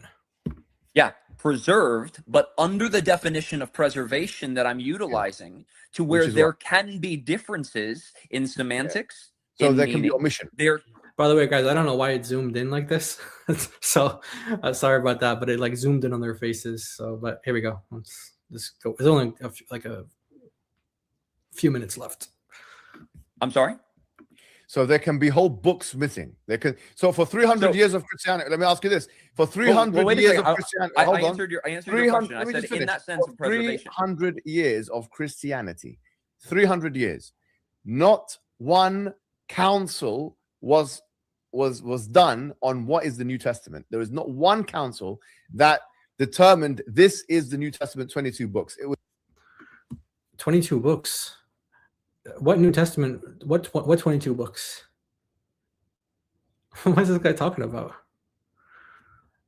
This guy supposedly has a master's in theology from Oxford. The 22 book canon of the New Testament. Okay. So now, obviously, we can address that, and there's a lot of ways to kind of explain. No, he's talking about the New Testament. He's saying the New Testament canon is 22 books. So obviously it's 27, but Mohammed Hijab with his like 6 degrees, one of them is a theology degree from Oxford. He doesn't actually know the canon of the New Testament, but he's so there's we can answer this question, but what I want to do is I want to show how in Islam how they deal with this question. Okay, so he's asking for a council within 300 years that defines what the New Testament canon is. And you guys are going to be shocked to find out the Muslim councils for defining what the Quran is. Remember, he gave the criterion earlier, the 3 things that he said, that it, number 1, agrees with Arabic grammar. Number 2, it has a sound chain. And number 3, it agrees with at least one of the consonantal texts of the Ottomanic codices. Those three things. When in Islamic history did that council take place? Because there were councils, but when did they take place? When did they take place? Because you have a council, yeah, exactly. You have a council for the 7, and then you have a council for the 10. Well, I'm using the term council kind of loosely here. Maybe, let's say, enforced canonization. I'll say it like that. When were these canonizations enforced on a political level to where you had to have, if you're a Muslim and you have to recite according to the criterion that he just laid out, when was that enforced? And then he's about to ask this question about Athanasius. This is hilarious because it just shows you that it shows you he doesn't know Christian history, but it also shows you he doesn't know Muslim history either. Because watch what he does. He's about to bury Islam here. One council was done on what is the New Testament. There is not one council that determined this is the New Testament, 22 books. It was Athanasius that determined that in the 4th century. So Athanasius in the 4th century, which we do get the 27 canon lists from Athanasius. The question is, did Christians know what the canon of the New Testament was prior to Athanasius? That, like, in other words, did Athanasius just like kind of like make it up, or was he getting it from earlier traditions? But listen to what he says here. Okay, I don't need. Athanasius did not determine that. Yes, he did. That's a false claim. No. Did Athanasius bring it check to it his out. body? You can check it out in your own time. It was his list that. It was his list. Okay. That was That was ultimately. By the way, why does that guy keep walking in front of the camera? I don't understand that. Okay, this is okay, guys. Mohammed Hijab is live streaming. He's got like 1,000 to 2,000 people there. There's a camera right in front of him, and this same guy keeps walking in front of the camera. Yes, that's a false claim. No. Did Athanasius bring it check to it his out. body? You can check it out in your own time. It was his list that was originally. This guy keeps walking in front of the camera. This is like the 3rd time you walk in front of the camera. What's wrong with this guy? Don't you see that Mohammed Hijab is on a live stream with like 2,000 people watching? There's a camera like 2 feet away from his face, and you just keep walking in between. They're so professional, man. These Muslims, man, these guys are really on top of things. That was ultimately taken. Who gave Athanasius permission? Who gave Athanasius permission? Who gave Ibn Mujahid permission? Who gave Ibn Jazari permission? Authority. Who gave who gave the councils of Muslims that determine what the Quran is authority? Who is he anyway? Who is he anyway? Should he come and tell us what the Bible is? Why should they come and tell us what the Quran is? Are they prophets? They have authority, they have prophetic authority. Is Ibn Mujahid is Uthman a prophet? Is Ibn Mujahid a prophet? Is Ibn Jazari a prophet? So, all right, now, guys, we're going to get into some of the content now from the slides. There's more to that discussion, but I wanted to end it there because for the points that I want to raise, that's good enough for us, for our purposes. How am I going to do this camera thing? I think I got to put myself really, really small in the corner or something. Not sure. I'm like way over here in the corner. But all right, guys, where do I even want to begin? Where do I want to begin? So, introduction to the ahruf. Do we want to talk meaning of ahruf? So, why don't we do this? Introduction to the ahruf. So, guys, Avery is going to be live in about 2 hours. Well, a little less than 2 hours. But he's gonna like an hour 45 minutes or so, and he's gonna be talking about this topic of preservation of the Quran today. So you guys are gonna see some of this information that I'm gonna be presenting here. You guys are gonna be able to see how to use this, like how John used it and how Avery is gonna use it in his stream today as well. So for you guys who take this kind of information and you want to incorporate it in your evangelism to Muslims, your outreach to Muslims, this I hope is helpful to you and strengthens your arguments or your information that you have on those topics, so that we can be most effective in how we present this. So, like I said, I'm not the philosopher guy, I'm not the logician guy. So, Thin, David, IP, and Nick, and I don't know John, but he sounds like he's got a good grasp of how this works as well. There's others as well, like we have a lot of people. There's Nick, there's Sig, there's a lot of guys who are really, really good on philosophy. I hope I didn't miss any big names. There's also this other guy called John as well. He debated Jake recently. He made Jake look really, really bad. I think his name is John. He speaks Spanish. I don't remember his full name, but I'm sure someone in the chat knows what I'm talking about. So yeah, there's a lot of people, guys, who have like the logic side down. So you don't need me for that, and I'm not going to be able to provide you with that anyway. So I'll try to provide you with the information side, and then you guys can incorporate this in your arguments, hopefully. So let's go through this. For you guys want to take screenshots, I know like there's a lot of people who like to take screenshots, and you guys like to present on TikTok or whatever. Feel free to take screenshots. All the information is yours to use for the glory of God. So. Here is the situation, okay? The Quran and the 7 ahruf. The Quran and the 7 ahruf. So Muhammad says in a famous hadith that is narrated multiple times that the Quran was revealed.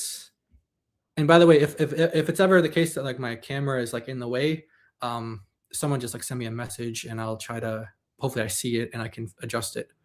Because I have like my slides over here. I only have one screen. So anyway, so the Quran and the 7 ahruf. Okay, so the Quran was revealed in 7 ahruf.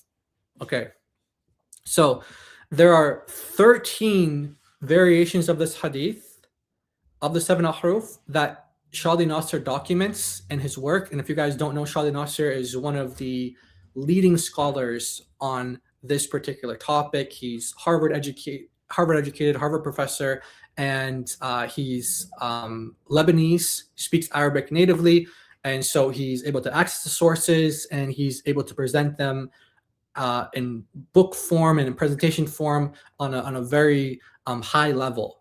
It might not be so entertaining. That's kind of one of the difficulties with this topic. It's like there's so much information here. How do you get it to where it's like make it useful? No, he's not doing it from like a polemical standpoint, but he's trying to popularize information from Islamic sources, and is a great job.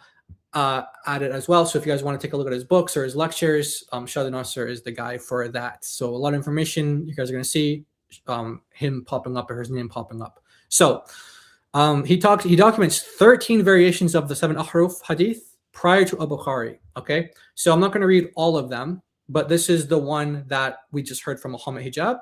And by the way, these are the footnotes in his books. Like if you he documents them. So matan means the core text of the hadith, the content of the hadith, and this is A, P, B, etc., etc., etc. It goes through all of them. So the most popular version of this, I would say, is at least on like a popular level, is the story that Muhammad Hijab just recited, which is this one here, Matan A, where it's Omar and Hisham, and they are differing over how to read Surat Al-Furqan, and they are asking the question here, or Omar specifically. I just want to check something real quick.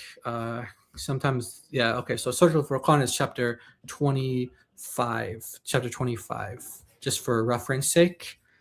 If you guys don't know, in Arabic, when the chapters are referenced, it doesn't go by like chapter 1, 2, 3, 4, 5, all the way to 104. It just goes by name, the name of the chapter. So sometimes I'll have like the name in Arabic, but I forget the English reference number for it.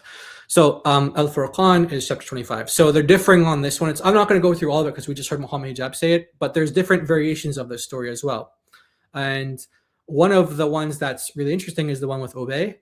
And basically it's same kind of theme here, which is that one companion hears someone else, another companion, reading the Quran in a different way than they learned it, and it causes confusion. And so for Obey in particular, this one says that doubts never entered my heart until I read a verse different from how another man has read it. And this is also noted in other hadith collections as well, where he says that the doubt and disbelief in his heart was so strong that he hasn't encountered that since before he was a Muslim. So this problem of having different Qur'ans, different readings of the Quran, has always caused doubt for Muslims since the very beginning of Islam. The very companions of Muhammad who learned the Quran from him were in doubt, they were in shock, and they were in awe when they would hear other versions of the Quran being read, and then they'd go to Muhammad and he'd say, oh, it was revealed like that, and it was revealed like that. It was revealed like that, and it was revealed like that.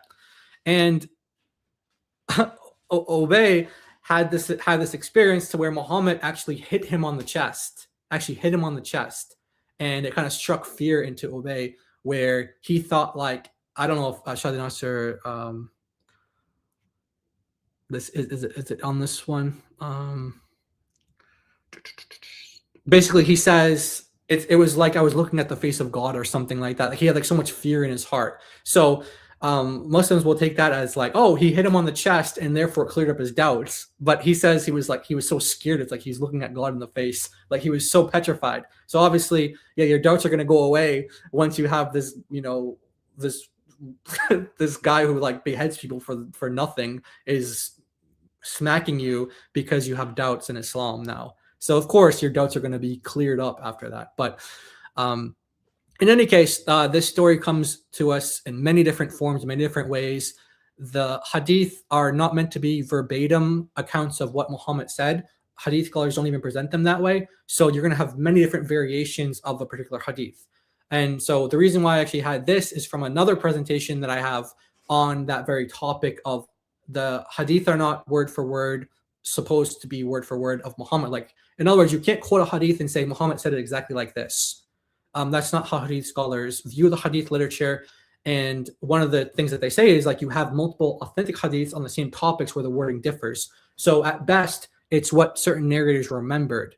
And so in that presentation, I try to make the case that that's how the Quran was preserved as well. It's not word for word, but it's just kind of going by kind of like the meaning of what Muhammad was saying, or kind of going by their best guesses as to what he was saying, because there's narrations where it's like, oh, you could say it like this, you could say it like this, you could say it like this. That's not this presentation, but that's why I have all of these here. So There's also a hadith stating that I put tating. Oh man, I wonder if I can edit this right here. Let's see. Yes, I can. You guys are seeing me edit in real time. Real-time edits. Okay. All right. So hadith stating 3 ahruf. Okay. So the popular one is 7 ahruf. And then there's one that says that the Quran was revealed in 3 ahruf. Okay. And this is an authentic hadith. 3 ahruf. Okay. Then there's a weak hadith. I did tating again. What is wrong with me, man? Well, I'm glad that I'm going over this with you guys right now so we can edit this together. This is conscious edits. We're doing some conscious edits of the slides right now, guys. Conscious edits of the slides right now. So this is a weak hadith stating that there are 10 ahruf. So there's 7, there's 3, and then there's a weak hadith stating that there's 10. And this one is interesting, not only because it's a weak one and it says 10, but it's interesting because of the different, it gives you, it tells you the understanding of certain Muslims of what they thought ahruf were. So probably the most common view is that it refers to different dialects, different languages of the Arabs, different dialects of the Arabs, and it refers to like the 7 most popular or eloquent dialects of the Arabs.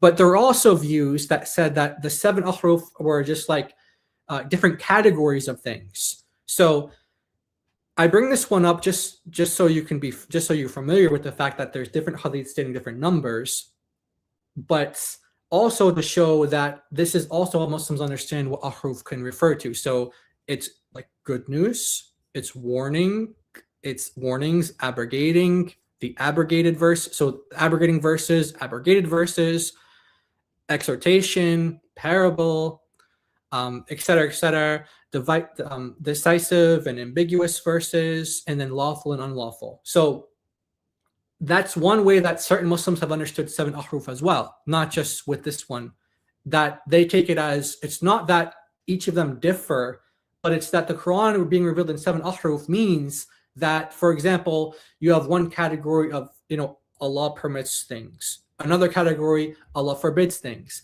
Now, obviously, that doesn't work because how do you make sense out of these stories where, like, Ubay has doubt, or that, Omar has doubt from hearing Hisham? It wasn't that, like, they were reading different chapters of the Quran or something and they were just unfamiliar with it. It's the fact that they're reading the same exact chapter, or he's reciting the same chapter that he knows, but it's completely different from how he learned it. It was similar enough to where he could recognize it, but it was different enough to where he grabbed them and dragged them to Muhammad with. So here's kind of like the origin story of the ahruf. So there are 7 ahruf, and by the way, harf is just the singular of ahruf, and like a hyper literal translation of harf is letter. If you know Arabic, harf just means letter, ahruf means letters, but that's not what this is referring to. This is not referring to letters, okay? So now we get into the meaning of ahruf, okay? What does ahruf mean, okay? So the Quran was revealed in 7 ahruf, and by the way, guys, this is all going to tie into the topic. It's all going to tie into the topic of preservation of the Quran, oneness of the Quran, and the argument that John was giving Muhammad Hijab. So with that, let me just check the comments real quick. I want to kind of keep up with anything. I don't want to miss any questions or anything like that. So I'm just going to kind of scroll through. All right, looks like we're... All right, cool. So by the way, if there are any questions, feel free to post them and I'll try to take them. But I have like I said, I don't have 2 screens and this is like taking up the full screen right now. So all right. But I will look from time to time. So the question is now, what does ahruf mean? Okay, so you have the Quran and you have 7 ahruf. What does ahruf mean? What does it mean? Okay, the consensus of it all is, I don't know, bro. I don't know what it means. I don't know. I don't know. I don't know what it means. That's the consensus. They have no idea what it means. So here's one book, Variant Readings of the Quran, and he notes that various Muslim scholars kind of different opinions for what does ahruf mean. Some scholars quoted 35 opinions. Other scholars claim that there were 40 opinions. So imagine there's up to 40 opinions on what ahruf means. That's why when we talk about it in the discussion that John was having with Mohammed Hijab, they just use the term modes. But it's not uncommon to hear people discussing this topic in English, and they'll just say ahruf, even if they don't speak Arabic. Why? Because if you don't know what the term means, because nobody knows what the term means, then it's hard to translate it. So the term modes is more of a conceptual translation than a translation in terms of like what does it literally mean in Arabic, because nobody knows what it literally means in Arabic because there's 40 opinions for what it means. So Islam Q&A, and by the way, guys, there's the book, there's links as well. So you guys are screenshotting this stuff. You guys can have all the links, all the sources. Islam question answer says, the scholars mentioned nearly 40 different opinions concerning this matter. 40 different opinions. So they don't know what ahruf means. They don't know what it means. They don't know what it refers to. Okay. There's another book here. This was, I found like a Muslim website that gave an online translation of this. And I like to use Muslim translations when possible because Muslims like to argue translations. So if we use Muslim translations when they're available, we do, if they're accurate. In this case, it is. So I don't have like the proper kind of sourcing for it. But if you were to type in those exact words, you're going to get the hit for their website for it. So credit to them for their translation. But just want to make you guys aware this is a Muslim translation. So this is a book written by Abdulaziz Al-Qari. He says that he worked on this question for a long period of time, more than 10 years continuously, 10 years, looking at the hadith of the 7 ahruf. Okay? Blah, blah, blah, blah, blah. He went to Ashanqiti, and what did Ashanqiti say? He asked him about the conclusion. What is the meaning of the 7 ahruf? What does it mean? So he said, the conclusion I have reached is that I do not know what it means. So one researcher is studying it for 10 years. And then he goes to his teacher, Ashanqiti, was a big scholar in the past, recent times, but in the past, big scholar. And this, the one who's been studying it for 10 years, in Arabic, by the way, utilizing all the resources that he can utilize in Arabic. And then he goes to his teacher in Arabic, and the teacher, who is better than the student, in this case, because he's going to him trying to get some help from him. Well, it turns out he wasn't better because he doesn't actually know. He says, I don't know. So you might ask the question, like, if you're curious, this doesn't really play into the argument much, but if you, like, as someone who's just is curious, you want to know, like, okay, what do Western scholars think about ahruf? Like, what do they think about this? And Shadi Nasser answers the question. He talks about kind of like the Western views of this from the academic side, and he says that they really don't devote much attention to the tradition of the Sabat Ahruf with their 7 ahruf. They don't really pay much attention to it, and it's not. It's because, for the most part, it's because they don't know what it means. So it's not really like a meaningful thing to spend time on, because you don't know what it is. You don't know what it means. So there's not much you can really say about it. But Nodake actually has a kind of view on it where he attributes it to Muhammad having this kind of like inability to accurately remember what he himself had recited earlier. So that's one view, that Muhammad, from the Western scholars, this is not Muslim scholars, that Muhammad actually, I got to be careful because some of these people, not on this list here, some scholars in this field of academic research are Muslims, but they're not, let's say, creedal kind of, like, they're not committed to Islam when they're doing the research. So we'll just put them in the category of Western scholarship. not these people in particular, but just like in general, Muslims who are scholars in this field. And so you might be asking, okay, so did Muhammad, so is he just attributing these to Muhammad, like all of them? And the answer is no. He's just saying like there might be something to it, like the ahruf, but it's just kind of like a cover story where it's like Muhammad was forgetful, which we know from the hadith tradition that that's true. He was forgetful, and so he could have forgotten how he said some things, and he could have like said them in a different way, but that's not the only way to account for them. That's not the only way to account for them. So here's Shadi Nasser with his an interview that he had with Gabriel the Reynolds, and this is what he says here. So hopefully the sound is good. Let me know if you guys can hear it. Okay.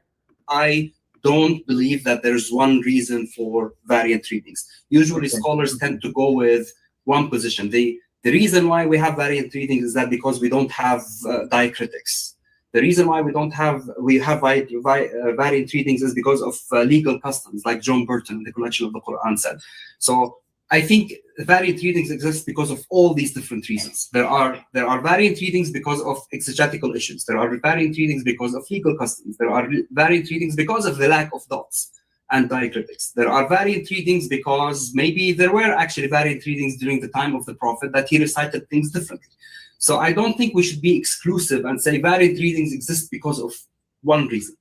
There are many different reasons, and it's easily to trace that. So it's easily to see when there are two different opposing legal verdicts, and how in Kufa they read something, and then in another city they read something else. And exegetes or jurists, they use these variant readings to argue against one another. Okay, so that's kind of like the academic answer to the question, which is that it's not just like what's the origin of the ahruf story, or what's the origin of these variant readings of the Quran. It's not just one thing, right?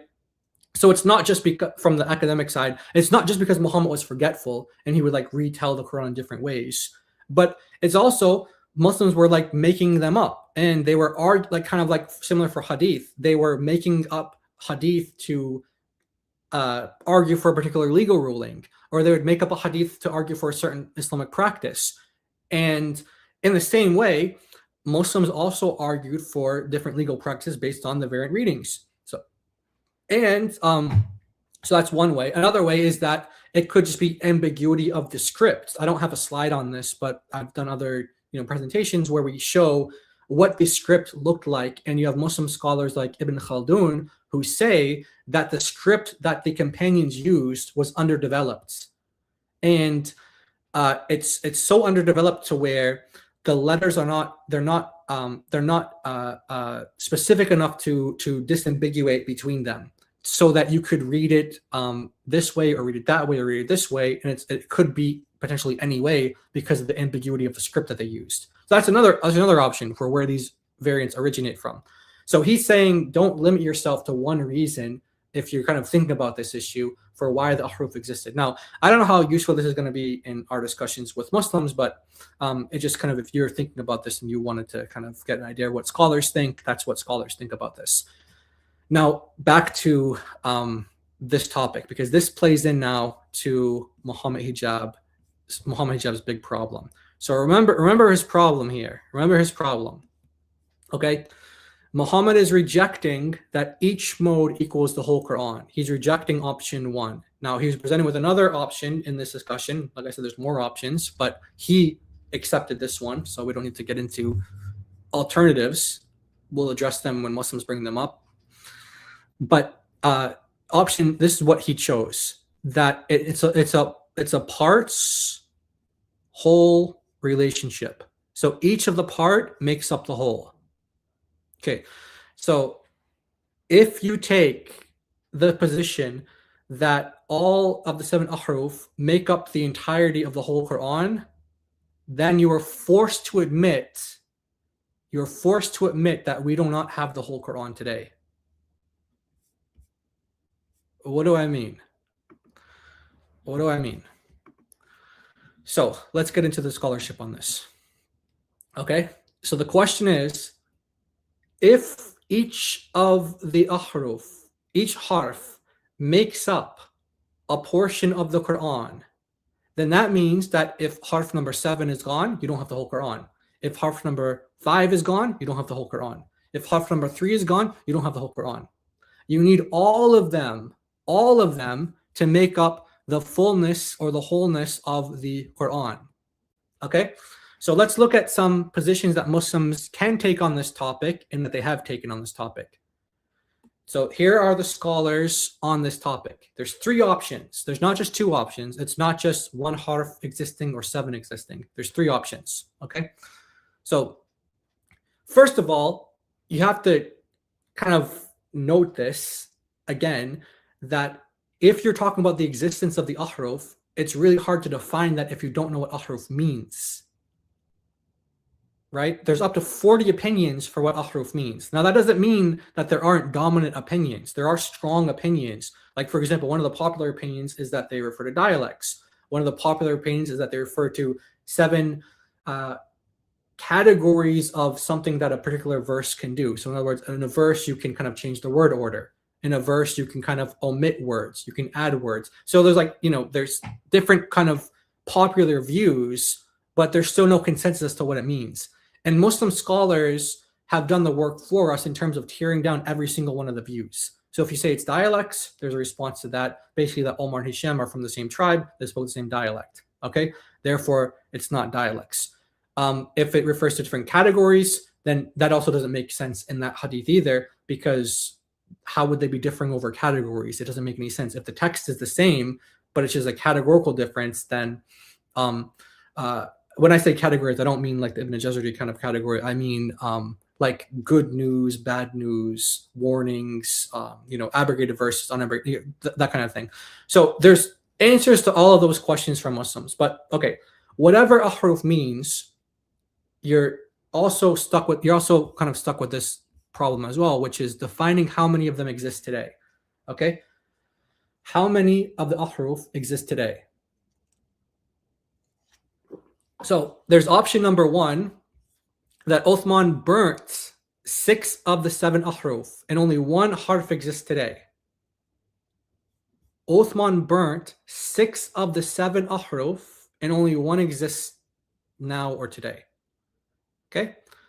That's option number 1. Now, believe it or not, this is the majority opinion of the scholars in the early stages of Islam, the classical scholars. This is the majority consensus opinion of the early Muslims. Big scholars, the Salaf, the 3 generations, and then those who come after them, the classical scholarship of Islam, take this position. And so later Muslims saw there are issues with that. You have Muslims who said, well, wait a minute, if only 1 harf exists today, then how do you account for the differences in the readings of the Quran that we have today?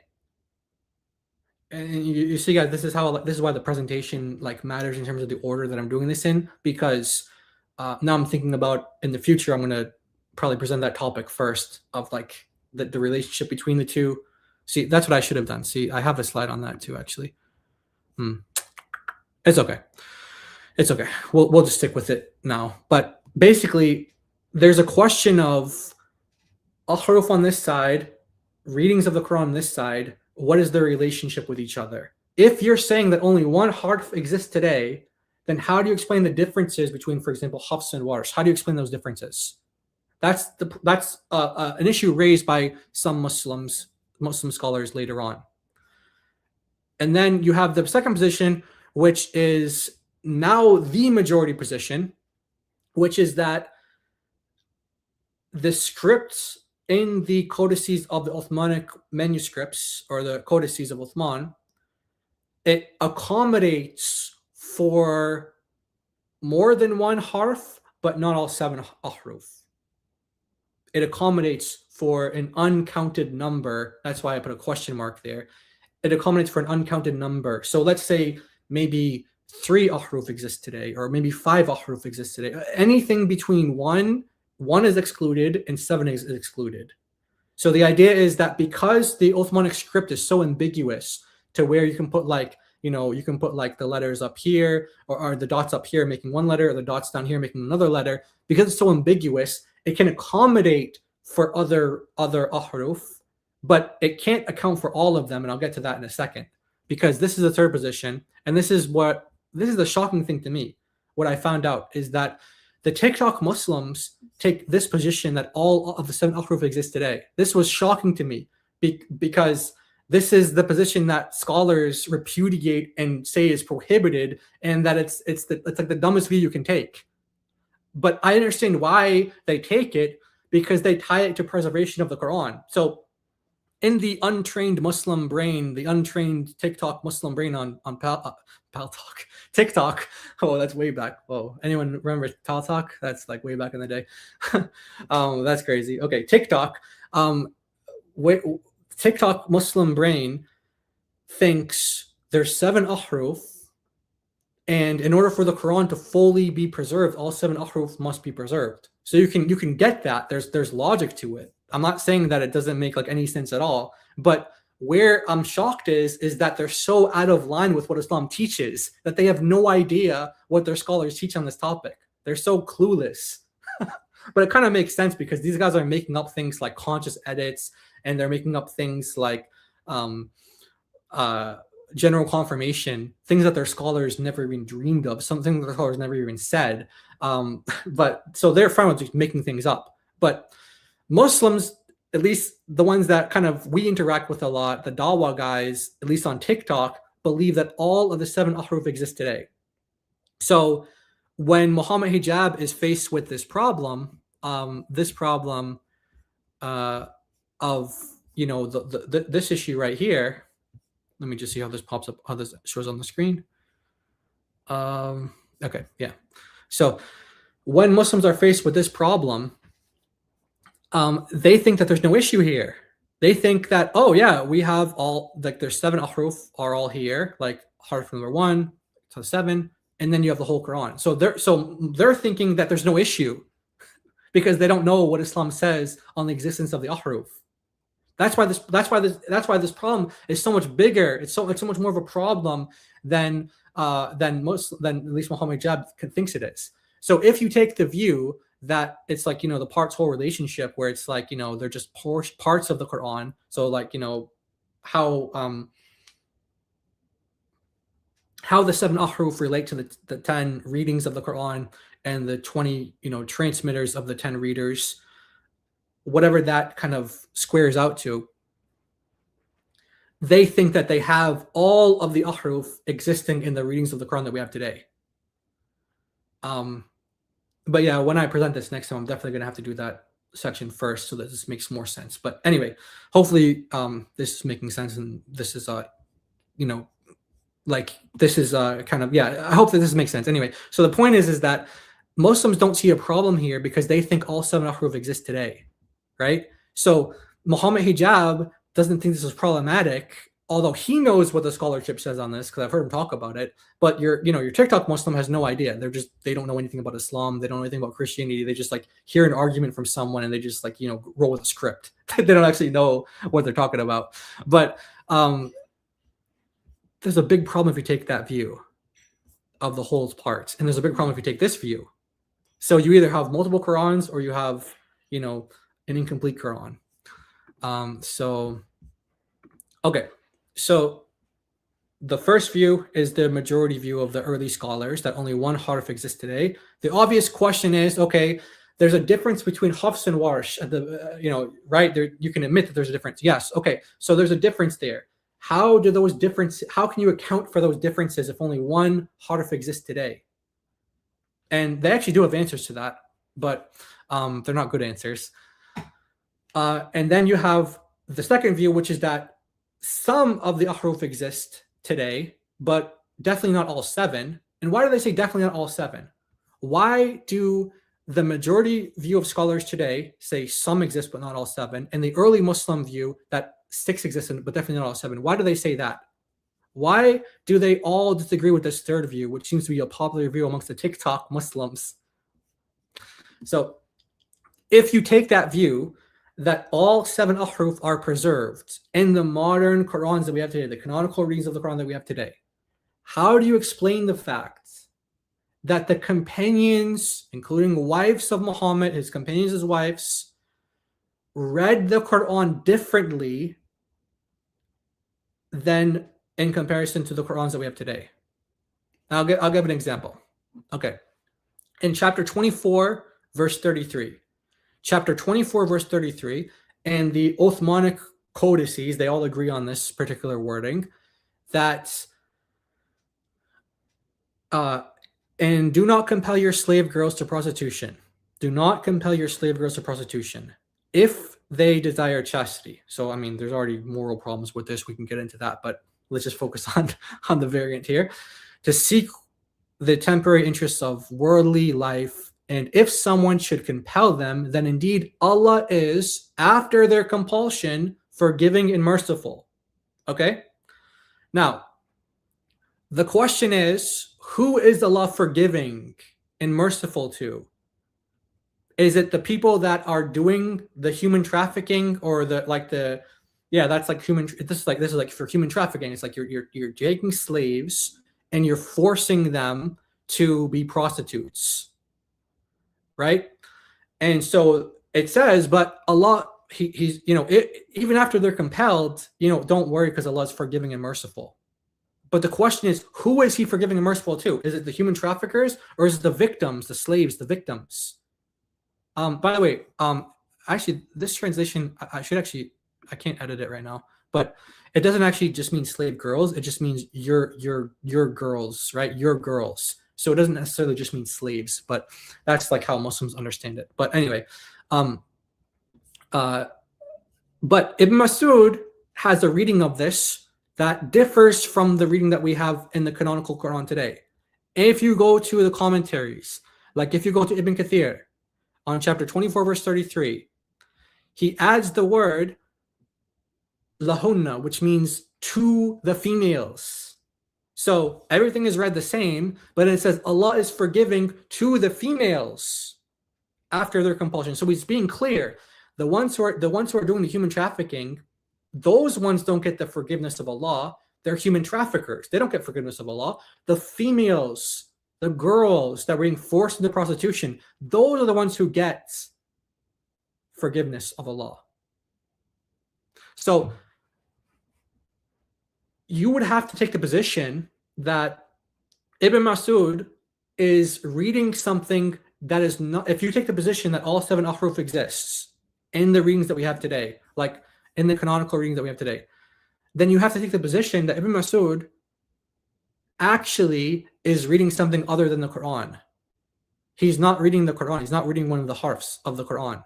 He's not reading an ahruf of the Quran.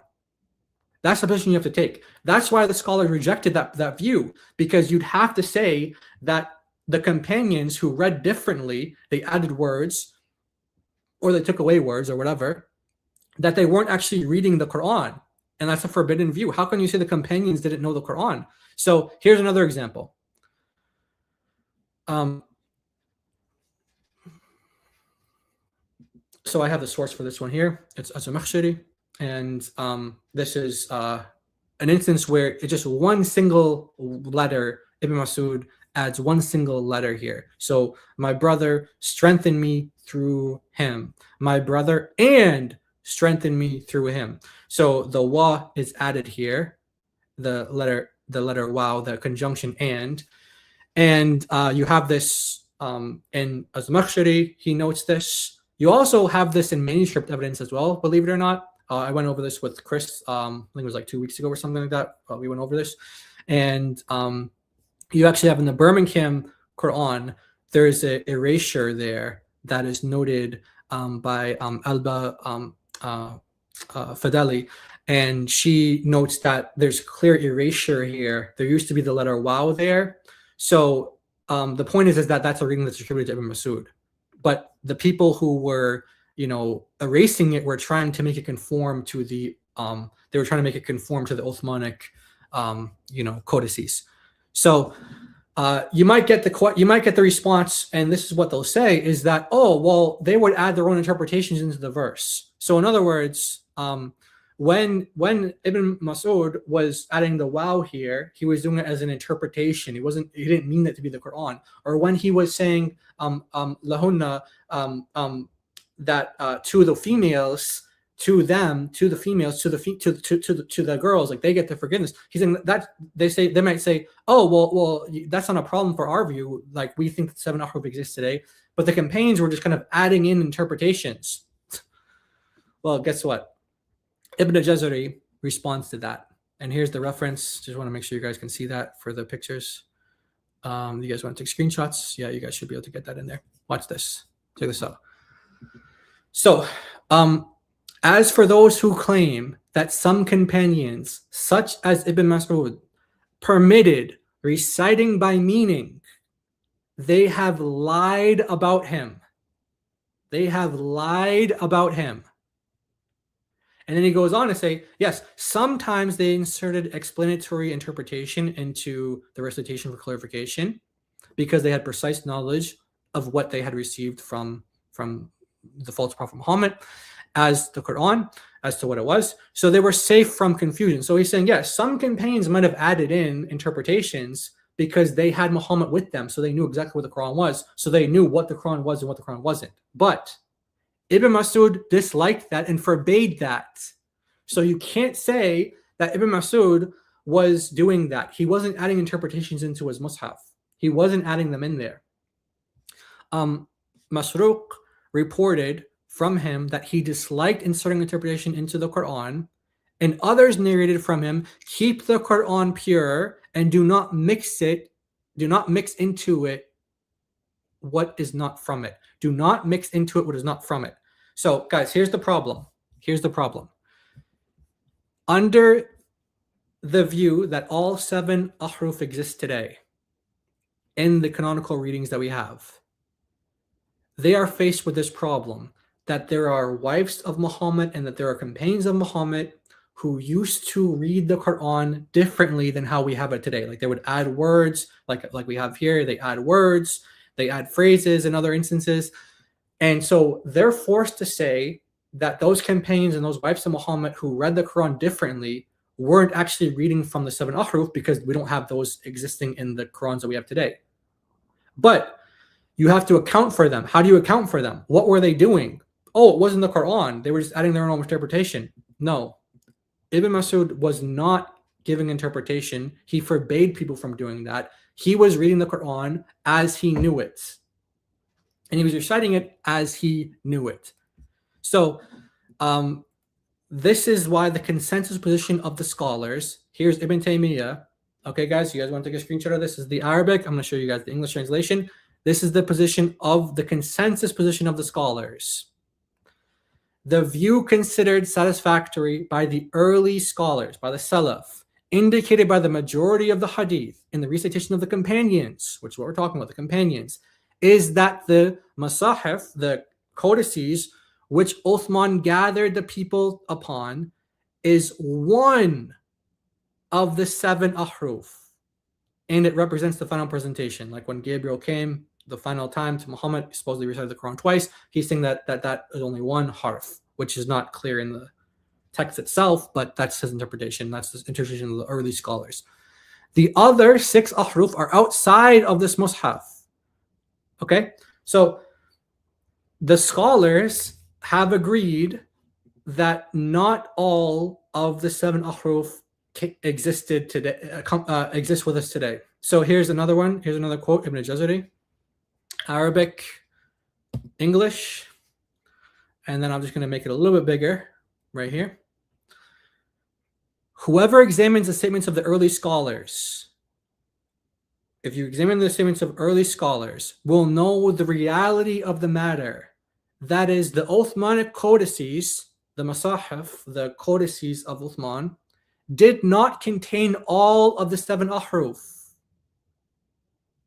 They did not contain all of the 7 ahruf in which the recitation of the Quran was permitted. Okay.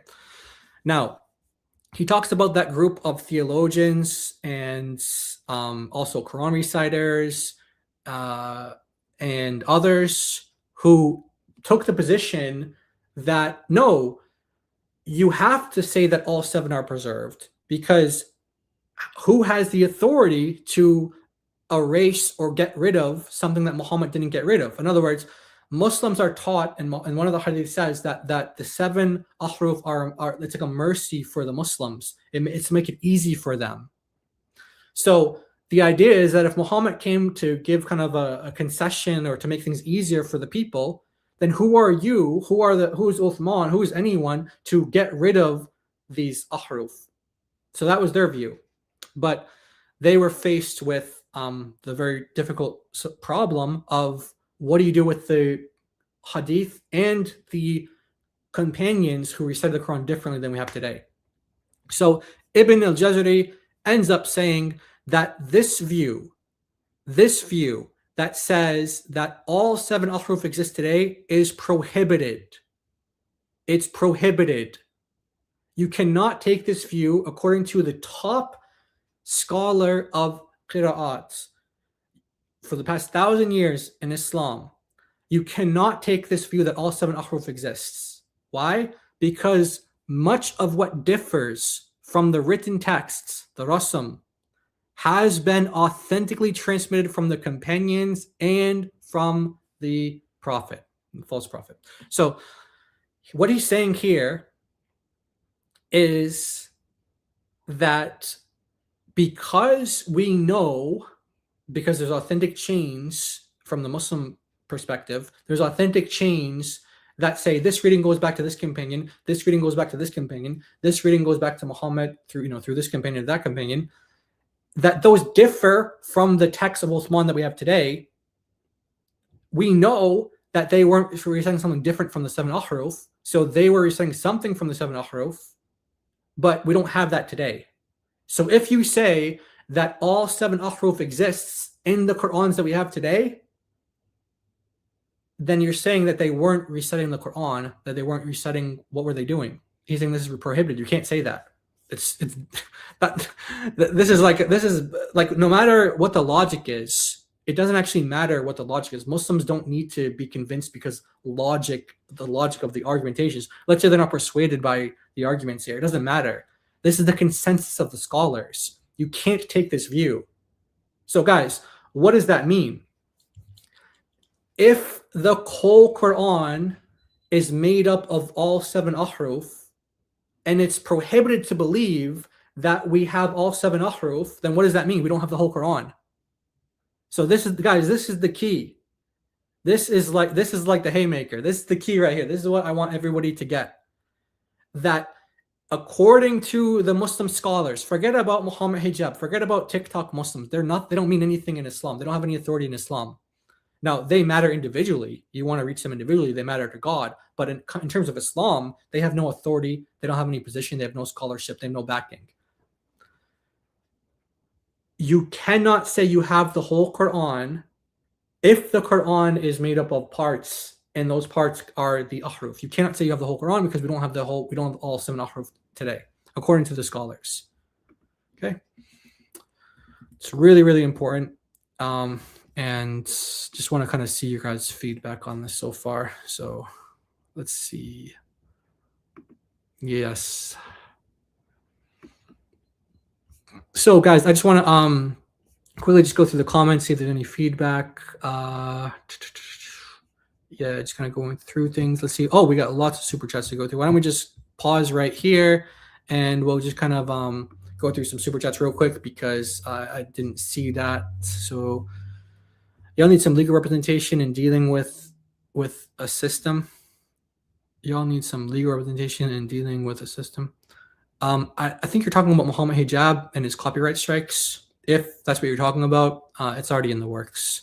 But if you're talking about something else, I'm not sure. But thanks for the super chat. Appreciate that. Love from India. God bless you guys. Thank you. God bless you too. Love to India. Appreciate that. God bless you. Hijab High Taylor. He's such a pseudo intellectual. Yeah, he is. Thank you so much, Phil. God bless you. Jesus loves you so much. Thank you so much, member, for 8 months. Wow, appreciate that. God bless you. Thank you. Quran is like quantum particles. Yeah, it's so confusing for them. Yeah, Quran is like a quantum particle that is in all states at once. Yes, that's that's a good way to say it. A very good analogy there. Besides the different qira'at, there's also the problem that there are millions of books, all being the Quran. If they can't understand the Trinity, I'd like to see them make sense out of this. Yeah, and that's the next part of the presentation, which in the future I'm going to put that part before I put the other part, because I think it's more important to understand the relationship between the ahruf and the qira'ats before you get into the existence of the ahruf. But I mean, it's kind of like a coin toss because they're both really important, but I'm just kind of thinking about it now with you guys in real time, so maybe I'll change my mind on it. But I think that that's important to know that part first. But yeah, we'll get into it. Thank you so much for the super chat. Appreciate that. Is it just me, or does the whole argument always sound like they're grasping at straws? Yeah, he's grasping at something. Also, Ali Dawa is on the streets begging for money. Oh yeah, is he live right now? Okay. Thank you for the super chat. Appreciate that. Also, Muslims say the Quran will come to life on the Judgment Day, don't they? Yes, that's true. Muslims say that the Quran, Muhammad actually said this, that the Quran will become a pale man. He'll become a pale man and it will intercede for the Muslims. So that's a good question. You're saying, which one is it? The Quran Hijab possesses, or is it one of the Qurans that David Wood ripped? Yeah, it's a good question.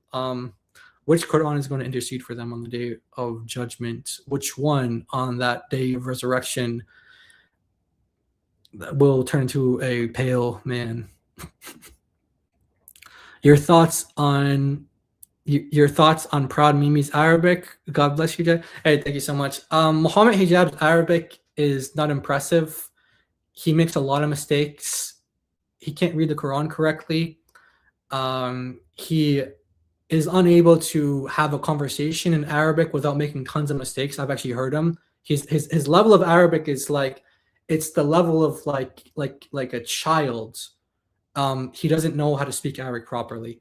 It only sounds impressive to his non-Muslim audience who don't know Arabic, or his Muslim audience who doesn't know Arabic. But everybody who knows Arabic knows that his Arabic is really bad. He's just and he's also really bad at reciting the Quran as well. He was mixing. He's putting in the wrong words in the wrong place. He's making up words that don't exist. He literally makes up words, and his other Muslims have pointed this out as well. He has one he has like a beef with some Speaker's Corner Muslim named Shamsi, and Shamsi has pointed out that Muhammad Hijab's Arabic level is like an elementary student. It's not impressive. One fully preserved book to rule them all, and in darkness bind them. Yeah. One circus ring of Dawa to rule them all, and forge in the fires of hell. Yeah. Sadly, we pray for them. We pray for their deliverance, and I hope that this information can be used in a way to kind of get them to, like it says in the Word of God, that they will see that they are enchained by the devil and they'll flee from that. What's the exact wording? I know it's in 2 Timothy chapter 2, that they'll flee from the chains of the devil. How does it go? That they will come to their senses and escape from the trap of the devil, who has taken them captive to do his will. And it's in 2 Timothy chapter 2, verse 26. That's our prayer. That's my prayer for them. And I know it's what you guys desire for them as well, for them to be saved. Yes. Member for 8 months. Appreciate you. God bless you. Thank you so much for the support. 8 months. Happy birthday to me. Hey, happy birthday to you.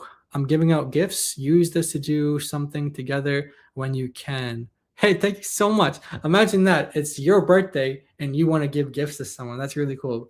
Thank you so much.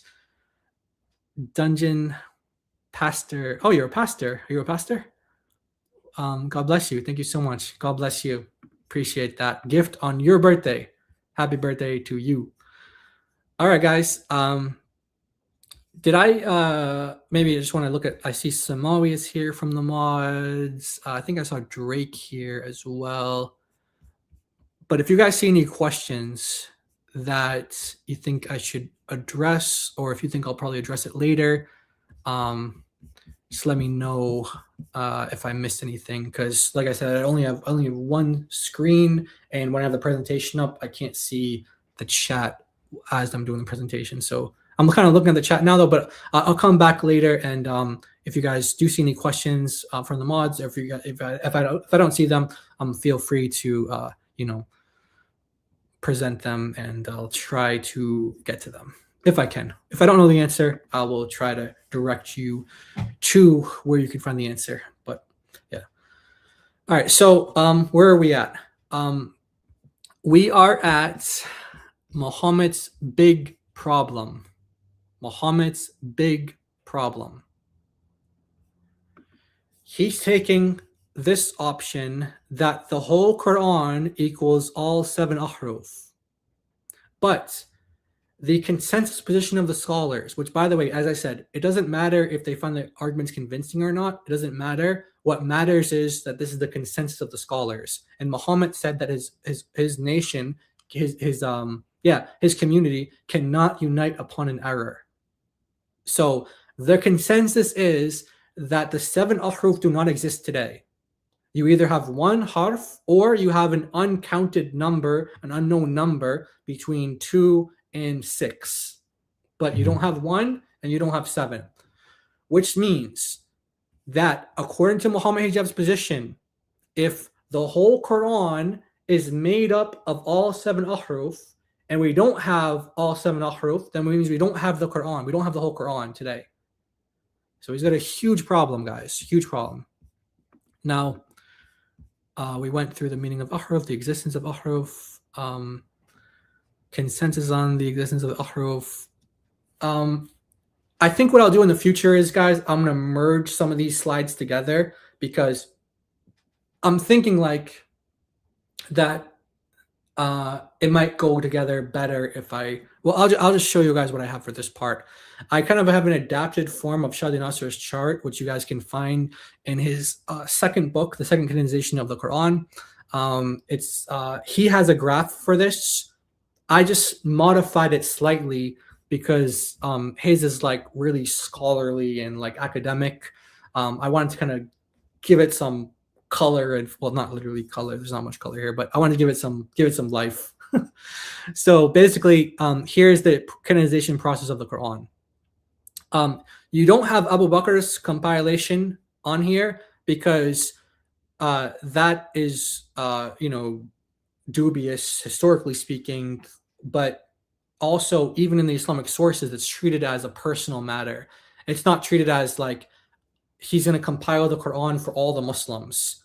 It's a person. It goes from Abu Bakr, then it goes to Omar, and then Omar gives it to his daughter Hafsa. So it goes. It seems like it's like a Khalifa kind of a caliphate kind of thing, like a leadership kind of thing. But then it goes from Omar to his daughter Hafsa. So you can see it's like a personal collection. So when he's talking about canonizations of the Quran, he's talking about like public Qurans that are now enforced on people. Now, this part actually, I really like this part of the presentation because this is gonna answer Muhammad Hijab in a couple of ways, because he was asking the question about like Athanasius and the canons that happened. But I just want you guys to take a look at some of these dates. So Muhammad dies in 632, right?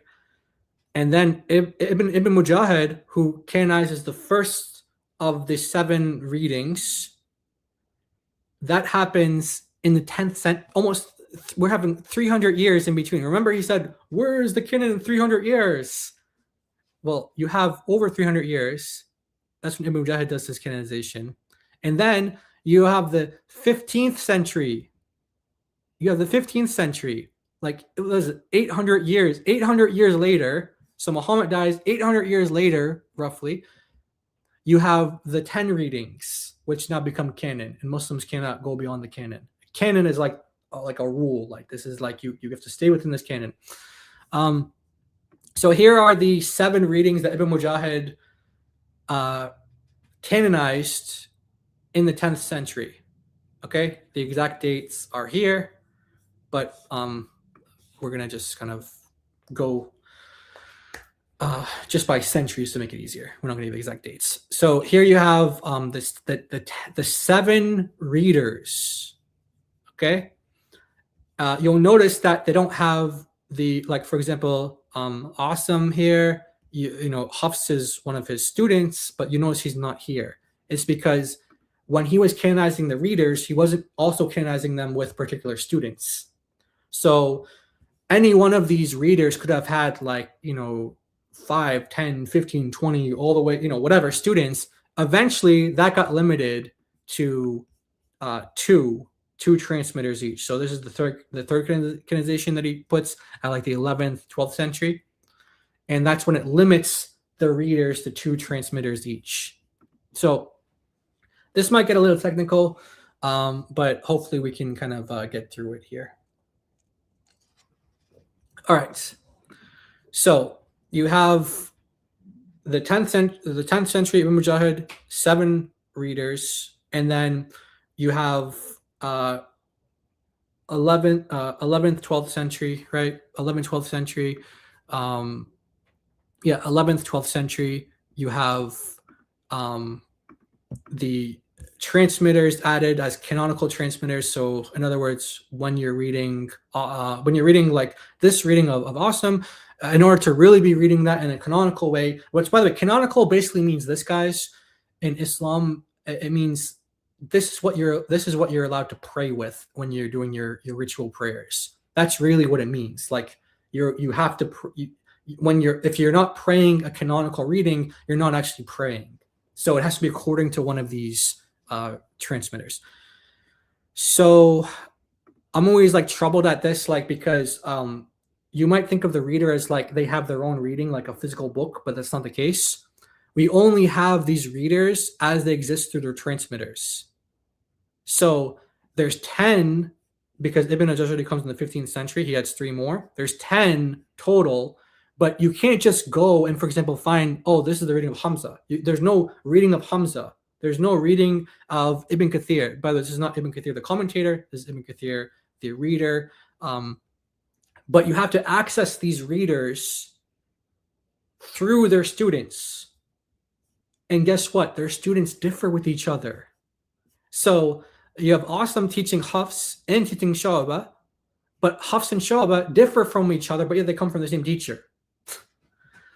So anyway, this is kind of confusing just amongst the readers. Now it gets even more confusing when you ask about the relationship between the two. So here are, if you were to put them out today, like, so again, you don't have any, like, there's no book of the readers. The books exist of the transmitters. So when you're talking about reading the Quran, you're talking about reading it from one of these guys. And the most popular one today, this is an adapted form of Yasser Qadhi's chart here, is Hafs. 95% of the Muslim world is familiar with Hafs and uses Hafs. Okay, but as you saw, he's only one of 20 other readers. You also have Warsh, Qalun. That's about 4%, total, basically. Amongst them, and then you have Aduri, you have Ibn Amr, and etc. These are the parts of the world that you're going to find this in. So Muslims that are from Algeria, Morocco, Tunisia, etc., parts of West Africa, Sudan, Libya, Tunisia again, and parts of Qatar, parts of Sudan, West Africa, parts of Yemen. These are where you're going to see minor bits of differences, but in terms of the Quran that they recite, but the Qurans are not minor differences, but I'm saying you're going to have minor communities within the Muslim world who recite different Qurans. So if you go, so in Morocco, for example, they have banned the reading of Hafs inside of their mosques because it's so confusing for the people. Because your average Muslim has no idea about this topic. There's like the video that we heard earlier where it's like, oh, we have one Quran, one Quran, one Quran. That's what they're told. That's what they're taught. So when they find out that there's different Qurans and it differs, Daughter of Christ and I actually we have a testimony that was translated. She translated it a couple of years ago, I think. I still have it somewhere. It's on Rumble, I think. But it was a lady who was, I think she's from Morocco, and she was listening on the radio to the Hafs Quran, and she was like, wait, that's different than how I remember. So this was one of the starting issues for her for why she even left Islam. So this is a big problem for Muslims because they're taught one thing and then the reality is something else. So you have 20 readings that come from 10 readers, okay? So if you were to put it in book form, this is what it would look like if you have it laid out in book form.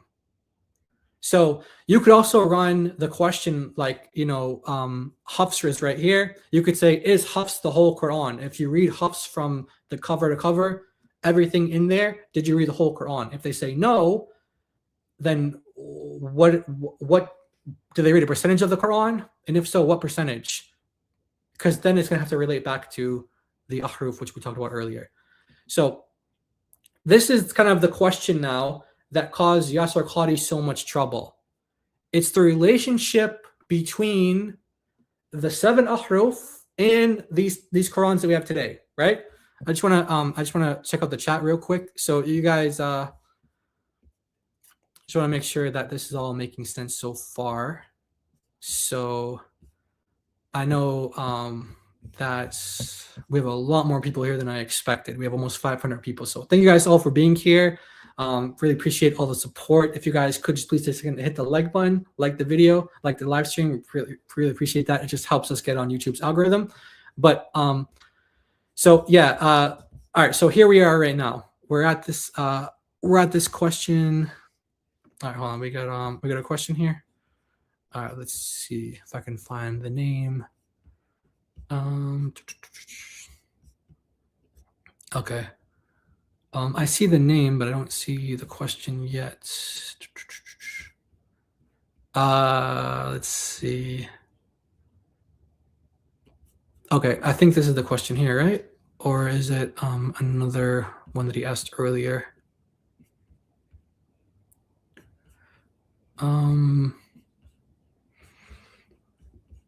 Sorry, guys, I just want to make sure that I'm responding to some of the questions here that people are asking.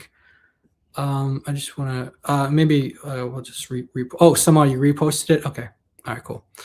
I have a question. What about the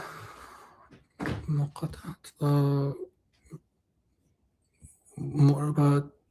Oh, okay. So let me just okay. So 1 second, guys. We're gonna just do something really quickly. I want to see if I can fix something here. How do I do this? Okay, so I have the question. I'm gonna start it. I'll just come back to it. Okay. So yeah. So what we're gonna do is okay. So I was gonna say, okay, so yeah, this is talking about the disconjoined letters, or like the cut letters, like at the beginning of the verses of the chapters of the Quran. And so I think I know where you're going with this, because there's a really interesting argument that a Muslim could make, which is that there seems to be like a lot of agreement on even like the cut letter, like alif lam mim or alif lam ra, those are like random letters to us, but there seems to be some level of consistency between the different Qurans. Actually, that's only because of the fact that these exist in the canonical Qurans today, which we're going to get into right now. There's actually differences in the cut letters or the disconjoined letters in the different readings that we have today. So we're going to get into that actually. So I think if I understand what you're asking, I'll get to that. But so yeah. Okay. So all right. So let's get back to this. I think that's going to be covered. We're going to cover that. All right. So the question is, guys, now we know that all 7 of these, according to Muslim scholars, don't exist. Let's say it's not 1, but it's not 7 total. So it's like 2 to 6. Like it could be 2, it could be up to 6. So what's the relationship between these two? And this is where Yasser Qadhi famously, talked about the holes in the narrative, but he says here, listen to this. One of the most technical issues, which is ahruf and qira'at, and the reality of ahruf and qira'at. And Sheikh, your master's and PhD is in ulum al-Quran. Do, re, mi, fa, sol, la, si. Alhamdulillahi Out of all of the subjects of علوم القرآن, you know as well as I do that أحرف is the one that يعني تحيرت العقول, that علماء were so سيوطي has كل الأئمة شيخ. كل الأئمة. One of the most confusing issues of علوم القرآن is حقيقة الأحرف. Okay, guys. So he's saying one of the most confusing issues in all Islamic sciences is the issue that we're discussing right now. And I'm hoping that I'm breaking it down to a degree where I'm at least expressing what the Islamic sources say on the topics. But so I hope that that's not confusing. But as you can see, it is a very confusing topic. They don't know what ahruf means. They don't know how many ahruf exist. They don't know how the ahruf in the different readings relate to each other. So one more time, or I have another clip from him actually. What is the ahruf and what is the relationship of the qira'at with the ahruf? Yes. Now, this is one of the most complicated and dense questions. One of the most complicated and dense questions. Guys, when you have a Muslim scholar saying, and two Muslim scholars saying that this is the most complicated, dense issues, confusing topics that causes Muslim minds to go wild, that should tell you, as someone who wants to reach Muslims, this is a topic I should get to know about. Why? Because if their top scholars have no idea what's going on, there's so much confusion there, well, then your average Muslim is going to have absolutely no clue what is going on. Zero clue at all. So if what we can do is, and I mean, there's obviously tons of topics in Islam that Muslims have no clue about, but this is the most, according to Yasser Qadi and according to this sheikh, that I feel like this is a great topic for us to get in on and talk about. Ulama have written about a Suyuti lists 40 opinions in Al-Itqan, right? Shawkani also lists them. The teacher of our teachers, Sheikh Shanqiti, the one who wrote Adwa al-Bayan, right? That's the guy who I quoted earlier, guys, who said the conclusion is, I don't know. I don't know. That's the conclusion. He was asked, what is your opinion about the ahruf? And he said, my opinion about the ahruf is that I don't have an opinion. This is a Shanqiti. He's so confused. So confused. Guys, their top scholars are confused on this. So there's no way these like little guys on TikTok have any idea how to address this, right? So if their top scholars have no idea, then their little guys on TikTok have absolutely clueless as to this, and much less your average Muslim who is not even in the dawah. So what Muslim scholars have agreed on in terms of consensus is that the 7 ahruf are not the qira'at. They're not the modern Quran. So once again, these right here, these two are not the same. They're not the same. So how many of these ahruf exist today? That's one question in scholarship. The majority says that 7 don't exist. It's a debate whether 1 or 2 to 6 exists, but definitely not all 7. Scholars have said that only and by the way, this is one of the problems from Ibn Mujahid. Ibn Mujahid, when he introduced 7 readers, the lay Muslim confused the 7 readers that we have right here with the 7 ahruf. So like your average Muslim was thinking 7 and 7. So 7 ahruf, 7 qira'at. Oh, okay. That's at least in part one reason why Ibn al-Jazari, amongst other reasons, added 3 other readings. So now you have 10 readings. 15th century, by the way. How's that for your 300 years later council, Muhammad Hijab? How's that 300 years later council? 15th century, you now have 3 extra readings added onto the canon, which translates to 6 actual recitations of the Quran. So they're not the same thing. Some people confuse the 7 qira'at with the 7 ahruf, but this contradicts the consensus of the scholars, and only the unlearned and ignorant people think that. So only unlearned and ignorant people, according to Muslim scholars, think that the ahruf are the qira'at, that they think that they are the same.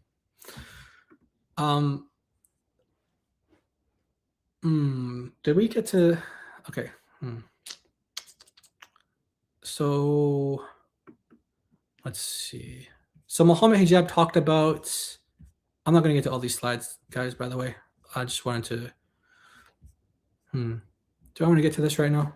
So we could talk about this, but before we do, let's go to something else. Let's go to something else before we do that. So you guys remember when Muhammad Hijab brought up chapter 1, verse 4? Maliki Yawmiddin, the owner of the Day of Judgment, and Maliki Yawmiddin, the king of the Day of Judgment. Actually, there's 21 different ways to read that verse when you go through all of the literature on the topic. Now, there's only 2 readings that exist on the canonical set that we have today, the canonical canon that we have today, the canonical set of readings that we have today. Only 2 readings exist. So you have king or owner. So what he was saying was king or owner. But actually, guys, there's 21, and you go through all the Islamic sources. There they are, 21 different readings for one word. Imagine that, guys. Imagine. We're not talking about this word, and this word. We're saying one word. MLK. This is it's not Martin Luther King. It's it's MLK. It's a different MLK. Different MLK. MLK. That you can read that in 21 different ways. 21 different ways, and you can find this on ER Quran. Which, by the way, the website is down right now, but it should be back up in the future, God willing, so you guys can check out the sources there. But 21 different ways. Now, only 2 of those ways became canonical. 2 of those ways became canonical. The reading of king, which is a minority reading, like about 4% of Muslims recite it as king, but about 95% of Muslims recite it as owner. Maliki, king, Malik, king, Malik, owner. Okay, so king versus owner. Now, why is this even important? Why am I going to this point? Because if you go to the early scholars, like At-Tabari, you're going to see that he did not have the same view of Muhammad Hijab. Muhammad Hijab says, you can recite it like this, you can recite it like that. He said Muhammad approved both ways. Listen to how the early scholars talked about variance. By the way, guys, At-Tabari was one of the scholars who believed that only 1 harf exists today, and 6 were taken out of existence. He doesn't say they were abrogated. He says they were just taken away, because he believes that in order to preserve the Quran, you only need to do it by 1 harf. But if you take Muhammad Hijab's view that 1 harf is only 1/7 of the Quran, then, and I guess At-Tabari only has 1/7 of the Quran. So anyway, so this is what he's saying. This is the translation, and this is Shadi Nasr's translation of the commentary here. He said, in my opinion, the more appropriate justification that suits the interpretation of the verse is the first one, meaning the reading of king. And the more correct reading, as-sahhu, meaning the more correct reading, like you guys know the word sahih, authentic. If you want the ism, how do you say the comparative form of that word, comparative form of the word is asah, meaning like more correct. So if you're comparing what's more correct, this or this, you say asah. It means like which is more sahih, what's the more authentic one. So he says the more correct reading, the more authentic reading is Malik, with the meaning of king. And he goes on to explain why. But here's something that's really interesting. He says that the reading of Malik, he says there is an additional virtue / value to king, Malik, versus Malik, owner. For it is known that every king, every Malik is an owner, Malik, whereas an owner, a Malik, does not necessarily mean he is a king, Malik. And so for those of you guys who want the Arabic, it's right there. Have at it, screenshot it, whatever you want to do. Here's the English translation. So the more correct reading. Now, guys, think about this. Muhammad Hijab says that Muhammad said it like this, Muhammad said it like that. They're both authentic. They both go back to him. But look at the early scholars. At-Tabari didn't say, oh, they both go back to Muhammad. He's using his own reasoning, his own logic, and he's saying, well, here's 2 readings. You have the reading of king and the reading of owner. Today, Muslims say, oh, they both go back to Muhammad. They're both authentic. They're both God's word. But the early Muslim scholars said, no, this one's more correct because of this reason. And this one is less correct because of this reason. Can you guys imagine a Christian says, hey guys, the Gospel of John says this, and the Gospel according to John says this, the Gospel according to Matthew says this. Well, this one is more correct than that one. So Matthew is more correct than John here. John is more correct. Who would say that? Because we believe, as the Bible says, that the Bible is inspired. It's God's word. So we don't say that this is more inspired or more correct than the other. But that's what these early Muslims were saying. They were saying that this is the more correct reading. This is the more authentic reading. How can you say that both of these things that are God's word, that one of them is more correct than the other one? Obviously, early Muslims didn't have the same view of the variant readings that Muslims have today. Obviously, it's obvious. So there you go. Let's get into the canonization a bit. The canonization part is really interesting because there's a lot of politics involved.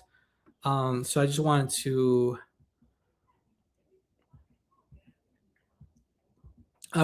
talk about, I don't know where it is. I don't have this part like marked off. So let me just go through these real quick so I can find the part. As I go through these, by the way, if you guys see something you like, you can screenshot it. But okay, here we go. Enforce. Watch this, guys. Watch this.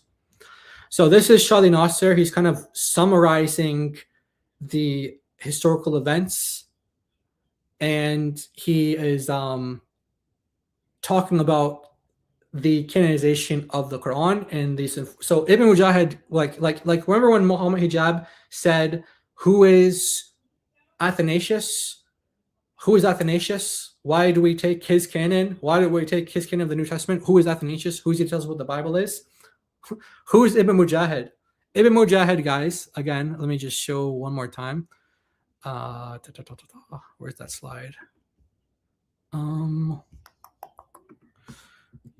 Man, this right here. Yeah, okay. So Ibn Mujahid comes in the 10th century, right? Comes in the 10th century, and he enforces the 7 readings.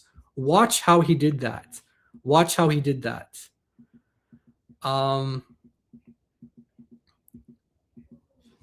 Oh man, I keep losing my place. I'm sorry, guys. All right. Okay, right here. All right. So the incident between Ibn Mujahid and Ibn Shanabuth. Ibn Shanabuth is a big name in these stories because what he did was he had a reading of the Quran that was authentically traced according to him. He's a reader of the Quran. He's a reader of one of the transmitters of one of the Qurans, by the way. Like he's in the chain, I should say. He's in the chain. He's an authentic person who narrates things. But Muslim scholars hate on him a lot because of this. What he did was he would use and recite Ibn Mas'ud and Ubay their Qurans, even though Ibn Mujahid was going around and was enforcing his 7 readings. So what he did was continue to use Ibn Mas'ud and Ubay. So Ibn Shanabuth advocated for the liturgical use of the shawaz, which means the irregular readings, attributed to Ibn Mas'ud and Ubay bin Ka'b. He recited those anomalous readings in public and argued would readily give these readings legitimacy. Okay, I'm sorry, I was reading it wrong. Okay. Nevertheless, which Ibn Mujahid brought him to trial. Hold on, this text is not correct. I need to correct this. Good thing I'm going to mark this down. This is slide number 54. Okay, I'm going to need to go through back here. Okay. Ibn Mujahid brought him to trial, after which he was flogged, forced to repent, and pledged thereafter that he would adhere to the rasm of the Uthmanic codices. So here's a guy in the 10th century who had a different reading of the Quran that disagreed with the Uthmanic reading. He would use Ubay ibn Mas'ud. And look at this. Ibn Shanabuth was allegedly stripped naked, flogged, put in a breaking wheel, Catherine wheel, tortured, and ostracized from Baghdad. All this took place under the nose of his colleagues, the Quran readers. So this canon of the Quran, which the 7 readers, who's Ibn Mujahid? Why do we have to go by his 7? It was enforced on the public. And that's not all. That's not all. There's other people in Ibn Mujahid's time, like Makki al-Qaisi, who said that there were 70 readers who were higher rank and higher status than the 7 that Ibn Mujahid chose. 70, over 70. And then Sean Anthony talks about this as well, this enforced kind of reading. We're not going to read the whole thing here, but you guys can if you want to. The authorities not only closely monitor the recitations of the Quran in public, especially public performances of the Salat rituals, meaning the prayer rituals in the mosque, they also took extraordinary measures to ensure that the Uthmanic recension had no written rival. The state's power undoubtedly played a decisive role. So, guys, these are not readings that Muslims just accepted because Muhammad said like this, Muhammad said like that. These were forced on the people. They would be beaten, like in the case of Ibn Shanabuth, if they advocated for something else. They would be tortured, imprisoned. The earliest account of Uthman's rejection of Ubay's 2 surahs, there is actually an account, guys, where Ubay had 2 extra surahs. So his Quran has 116 chapters, whereas the Quran we have today is 114. So there's even different canons amongst the different Qurans. I have that information here, but I don't think we need to get into it right now, but I do have it here in case. So, etc., etc. Attempts to compile and to record non-Uthmanic codices were punished severely and regarded as an affront to the capital authority and legitimacy, even as early as the Sufyani period of the Umayyad Caliphate. And then we have an account where 47 men in a single morning were executed because they were compiling or using a non-Uthmanic codex or reading of the Quran. So, guys, it's not the case that Muslims just have like this, like, oh, we have this perfect agreement amongst all Muslims, but everybody knew what the Quran was. No, these were enforced on them. People were killed because of this. People were tortured because of this. So it's only much, much, much later, where in history, where about like 200 years ago is when Hafs became the popular reading of the Quran. When I have that chart showing that Hafs is 95% of the Muslim world, that's like within the past 200 years. Earlier, you would have different Qurans being different percentages throughout the world, but that's like a modern chart. These things are forced on Muslims politically. So when they accuse us, sometimes they'll say the Counts of Nicaea, or like Muhammad Hijab will say, Athanasius, that these councils were like enforcing canons of the New Testament or something. They are just ignorant of the fact that what they're accusing us of, which is not true, is actually what they went through in their history. They had enforced readings of the Quran by the state. People were killed. People were tortured. People were imprisoned for rejecting certain canons of the Quran. So, yeah, so I don't need to get into this one right now, but let's just go back to our main one right here. So again, going back to the main argument here, and I'll kind of wrap up with this. The main argument is actually, no, Avery's going to be going live in about 15 minutes. So what I'll do is I will I'll redirect people to his stream when he goes live. So I should have set this up earlier, but I didn't. So I'll do it now. But why don't we? Yeah, we'll just do it right now. So, all right. So what I'll do is, guys, I'm going to put that debate back up on the screen and just kind of go to like a random point just so we can have some audio as I kind of get the redirect ready for Avery's live stream. So let's go back to the beginning. And now that we have all this information, it's kind of like, it's, hopefully, I don't know if anyone's going to talk to Mohammed Hijab again, but other Muslims who are, way less trained than Mohammed Hijab, they'll have no way to respond to this information, and they're going to be stuck in the position of either having multiple Qurans or having an incomplete Quran. Because remember, if all 7 ahruf equals the whole Quran, and all 7 ahruf don't exist today according to the majority of Muslim scholars, the consensus of Muslim scholars, then therefore you have an incomplete Quran today. Or you have the other view, in this discussion at least, these two views are being discussed, where you have multiple Qurans. So you either have multiple Qurans or you have an incomplete Quran. So there you go. I heard you speaking earlier about the harf and the aruf and the kirat, No, right? that's all right. Tell him, what's your strongest argument against Islam? My strongest argument against Islam? Yeah. Well, I think there's a number. This is the argument I'm running right now because it fundamentally undermines, I think, a principle that is like reported within Islam. Are you Christian? I am Christian. I'm a Christian pastor. Pastor? Yes, sir. Oh wow. So you're a high level guy.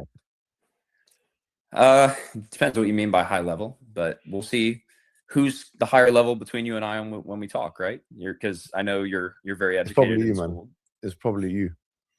All right, let's find out. So when I say, or when you hear Muslims say that the Quran is preserved dot for dot, letter for letter, do you affirm that? The Quran is preserved dot for dot, letter for letter. Okay. Sorry, guys. It didn't take as long as I thought it would. So we don't need to go through this again. But yeah, let's just recap real quick. And then I guess whenever Avery goes live, I have it set up so it redirects to go to his stream. So yeah, so this is the position that Mohammed Hijab is in. Actually, you know what? Just because we have the time, I guess I'll just cover this other material now. So why not, right? Why not? Why not? So where were we? So there's material that Ibn Masud only had 111 chapters of the Quran in his codex or his copy of the Quran, his personal copy of the Quran, which became like the Quran of Kufa for like 200 years, even after Uthman. So you had like a whole community of Muslims in Kufa that were using Ibn Masud's Quran for like 200 years, even after Uthman did his compilation and he tried to burn all other variant copies, which he failed at. But you had a rival Quran there and other rival Qurans as well. So here's a source here telling you that Abdullah ibn Masud actually rejected as Quran chapter 113 and 114. And he actually said they are not from the book of Allah, blessed and exalted is he. So Ibn Masud did not believe that chapter 113 and 114 were part of the Quran. And we have another source here telling us that the also chapter 1 of the Quran, Al-Fatiha, wasn't in Ibn Masud's Quran either. So not only did he reject 113, 114 chapters, he also rejected or didn't include the opening of the book, which is chapter 1. So Ibn Masud's Quran is 111 chapters. But what's really weird about that is Muhammad said, take the Quran from 4. One of them, the first one, was Abdullah bin Masud. So the first guy Muhammad says to take the Quran from differs from the Quran Muslims have today. Now look at the fourth person on the list, Ubay bin Ka'b. Watch this. So Abdullah bin Masud only had 111 chapters in his Quran. Today we have 114. Now let's go to Ubay. So Muhammad directed people to go to a guy who has a different number of chapters that Muslims have today. And by the way, even the chapters that they agreed upon, the content is different. Like there's variations amongst the words, like we showed earlier. So now let's go to Ubay. Let's go to Ubay now.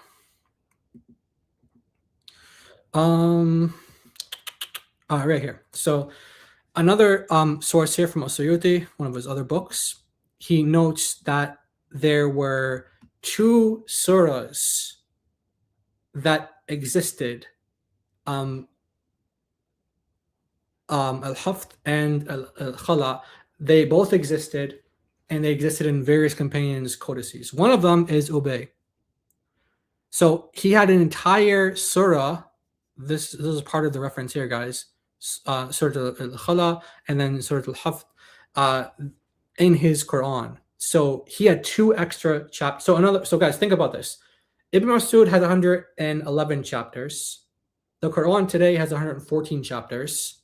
Ubay had 116 chapters. But yet Muhammad is saying to take the Quran from 4. So one guy says 111, one guy says 116. What's going on? So you also have this in other companions like Ibn Abbas, Ubay, obviously as I mentioned, and then Abu Musa as well. So yeah, there's more on this as well. So this is from the perspective of oh yeah, guys, did you know yeah, this is from the perspective of oh no, this is another book. Okay, yeah, well, I have a couple books that we're gonna get to on this. So the 2 final chapters, there's another reference here that Abdullah bin Masud rejected from his Quran, and it says, I saw Abdullah erasing, literally the Arabic is scraping off. Might remind you of another hadith. We're scraping off other things, but anyway, not our topic today. The 2 chapters of we're seeking refuge in Allah, which is 113 and 114. So he didn't believe that those were part of the Quran, and he said that these are not from the Book of Allah. So it's similar to the hadith that we read earlier.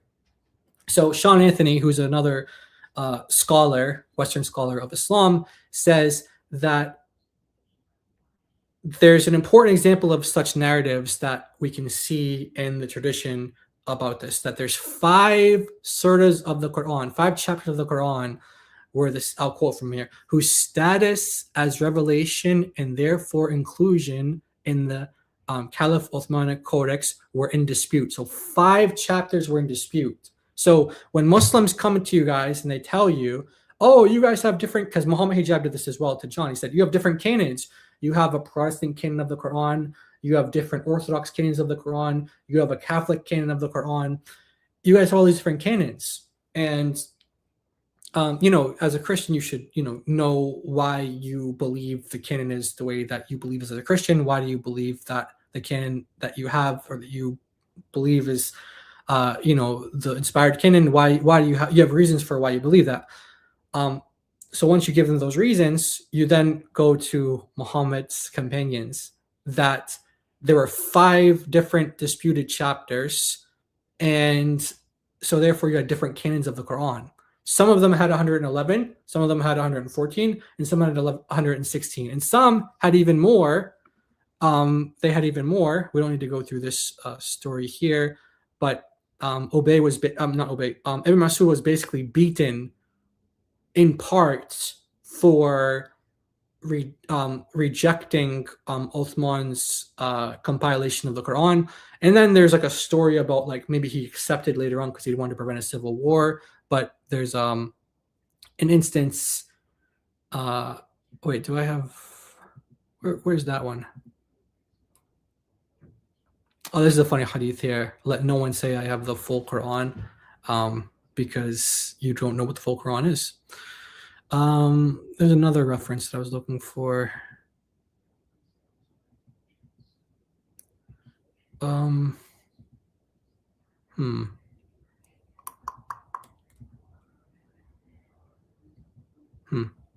Not finding it.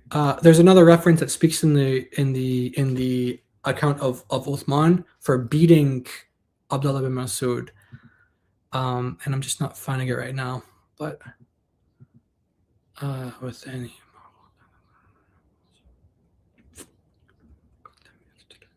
it's not this one. Okay, anyway, I have it somewhere else, but Sean Anthony does kind of note all the different narrations where it's stated that Uthman had Ibn Masud being beaten for different reasons, not just because of that, but for different reasons. And some accounts say that he was beaten even to death in some accounts. But that's not like the majority of the accounts. They have different reasons for like why he was beaten and what he was beaten for. But there is an account that says that he was beaten for rejecting the compilation of the Quran and also refusing to accept chapter 113 and 14. In fact, I'm pretty sure that I have it somewhere else, actually. Let me see if I can find it. Maybe I didn't translate it. I don't think I translated that one. Okay, I'll look for it another time. But there's another source that's like really direct on that. But either way, the point is this, guys, that if a Muslim ever comes to you and says that you guys have different canons of the Bible, give the response as you would as for why you believe that the canon that you have is the correct canon, and then ask them the question, well, what about you? You guys have different canons of the Quran. Some of them have this reading, some have this reading, some have this amount of chapters, some have this missing chapters. There's so many different things you can turn around to the Muslims with this. And then, Yasir Qadhi famously said this. That the standard narrative has holes in it. That's what I'm going to say. All right.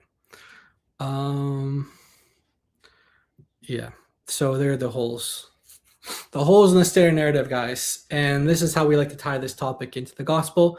Muslims have holes in the standard narrative that cannot save them, but there are holes that can save them. And they're the holes in the hands and the feet of the Lord Jesus Christ, who the prophet Isaiah says was pierced for our transgressions, was crushed for our iniquities, that the punishment that brought us peace was upon him. And by his wounds, by his holes, we are healed. So that's how we like to tie it into the gospel, because Yasir Qadhi used the term holes in the narrative.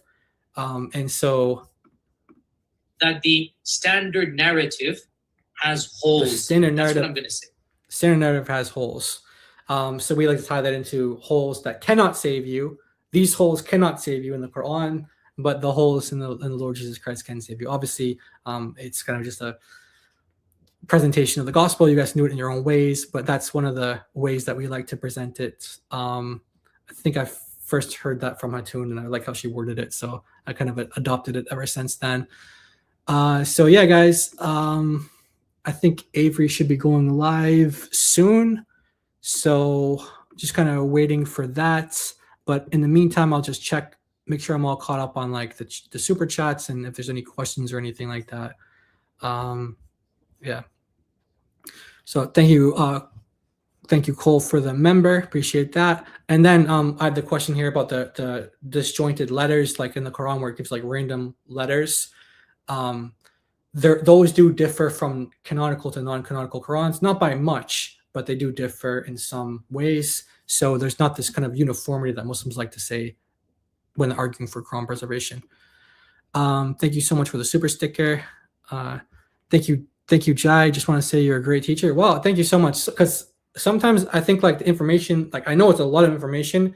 I'm always thinking in the back of my head, like, am I communicating this in a good way, or is this confusing to people? So thank you for that. I'm glad that you think so at least, and hopefully it's you're able to use it in your ministry and your outreach to Muslims.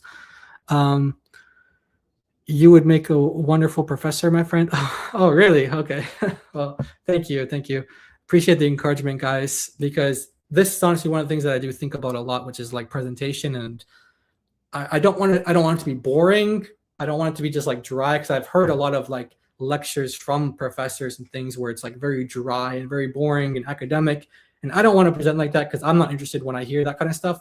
But I listen to that stuff and then I try to kind of make it more like, how do we use that in our ministry? And hopefully that's that's how we do it. Yeah. So yeah.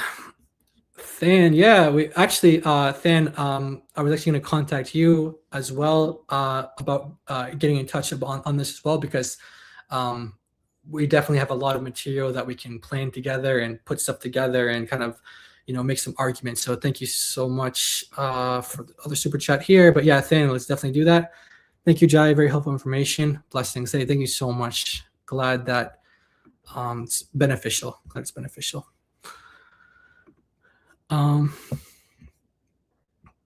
you so much, guys. All right, so we're just kind of just waiting for Avery to go live, and then we'll end. So yeah, just want to say one more time, really appreciate you guys all being here. Thank you guys so much for the support. Thanks for liking the stream. Thanks for all the super chats, members, and super stickers and things like that. Please continue, guys, to keep Daughter of Christ and myself in prayers. We do hope to be back soon, but it's outside of our control. And so we just ask for prayers for God's favor and his timing, his perfect timing. We know everything will work out. And so we're kind of like in this position where we can't, move right now, but it's kind of it's out of our control. So we'll give you guys the details of everything when afterwards. But for now, just keep us in prayers. And DOC is fine, everything is fine, but we're just traveling right now, and we're kind of that's why we're not really consistently streaming. And when I'm streaming, it's just me. But she'll be back soon, God willing. And on the streams, she'll be back soon on the streams, and we'll be able to continue where we left off. So thank you guys so much for that. You apologists still don't get it. Wait. Oh, hey, what's up, Noradine? What's Noradine? Oh man, you apologists still don't get it. You use arguments as if the reason Islam exists is ignorance and indoctrination. That is a fatal misdiagnosis. So Noor Adine, our friend who always gives us super chats to either criticize us or to ask us to talk about other topics. We're under no delusion. We know that it's not just intellectual reasons, that it's not just information, but that there are spiritual principalities and powers behind Muslims, and that they want to keep them in the chains of Islam because that will lead them into hell. So we're fully aware of that. We know that the battle is not an intellectual battle, but a spiritual battle. But the Holy Spirit can and does use arguments and debates, information to convince people or to open people's eyes. So it's not that it's either everything is intellectual, everything is spiritual. It's that God is the one who saves, God's the one who opens eyes, and he will use means to do that. So God could just, by the snap of a finger, so to speak, just all of a sudden every Muslim in the world gets saved. He could do that, but there's free will. God gave us free will. He gives people choice because he loves them. He loves you. He loves us all. And he gives people free choice. So Muslims have a free choice. There's also spiritual elements at play as well. Like in 2 Timothy chapter 2, they are under the chains of the devil, and we pray that they escape them and come to the Lord Jesus Christ. That's what we pray. But, Avery's live. Okay, so yeah,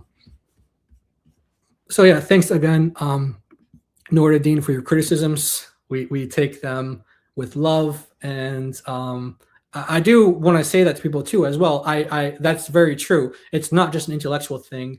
Also, pray for the Muslims that you talk to. Maybe pray before you evangelize, pray during the evangelism. Let's say if you're with a friend. I'm a big believer in when you're doing evangelism, bring someone with you. There's wisdom in that. The Lord Jesus sent people out by twos. He sent out people in by twos. So let's say you have you and a friend who are ministering together. When they're talking, you're praying or getting resources, praying for them, praying that God works in the hearts of the people you're talking to, and also using you for his, purposes and your evangelism and stuff. And then, take turns. Someone might be good on one topic, another person's good on another topic. Pray for each other, pray for the people you're talking to, and know that it isn't just an intellectual thing, it's a spiritual thing. But with all that being said, guys, I'm going to redirect the stream over to Avery. Avery is live. And so we're going to end the stream here. Thank you guys all for being here. Thanks for allowing me to present all this information. I know that it was a lot, but it was helpful to me to be able to present it so that I can learn how to put things in different orders and what's necessary, what's not necessary for the next time. And I hope it's been helpful for you guys as well in your ministry and your evangelism to Muslims. So thank you guys so much. God bless you guys. Love you guys. And see you guys on the next stream. God bless. And Jesus is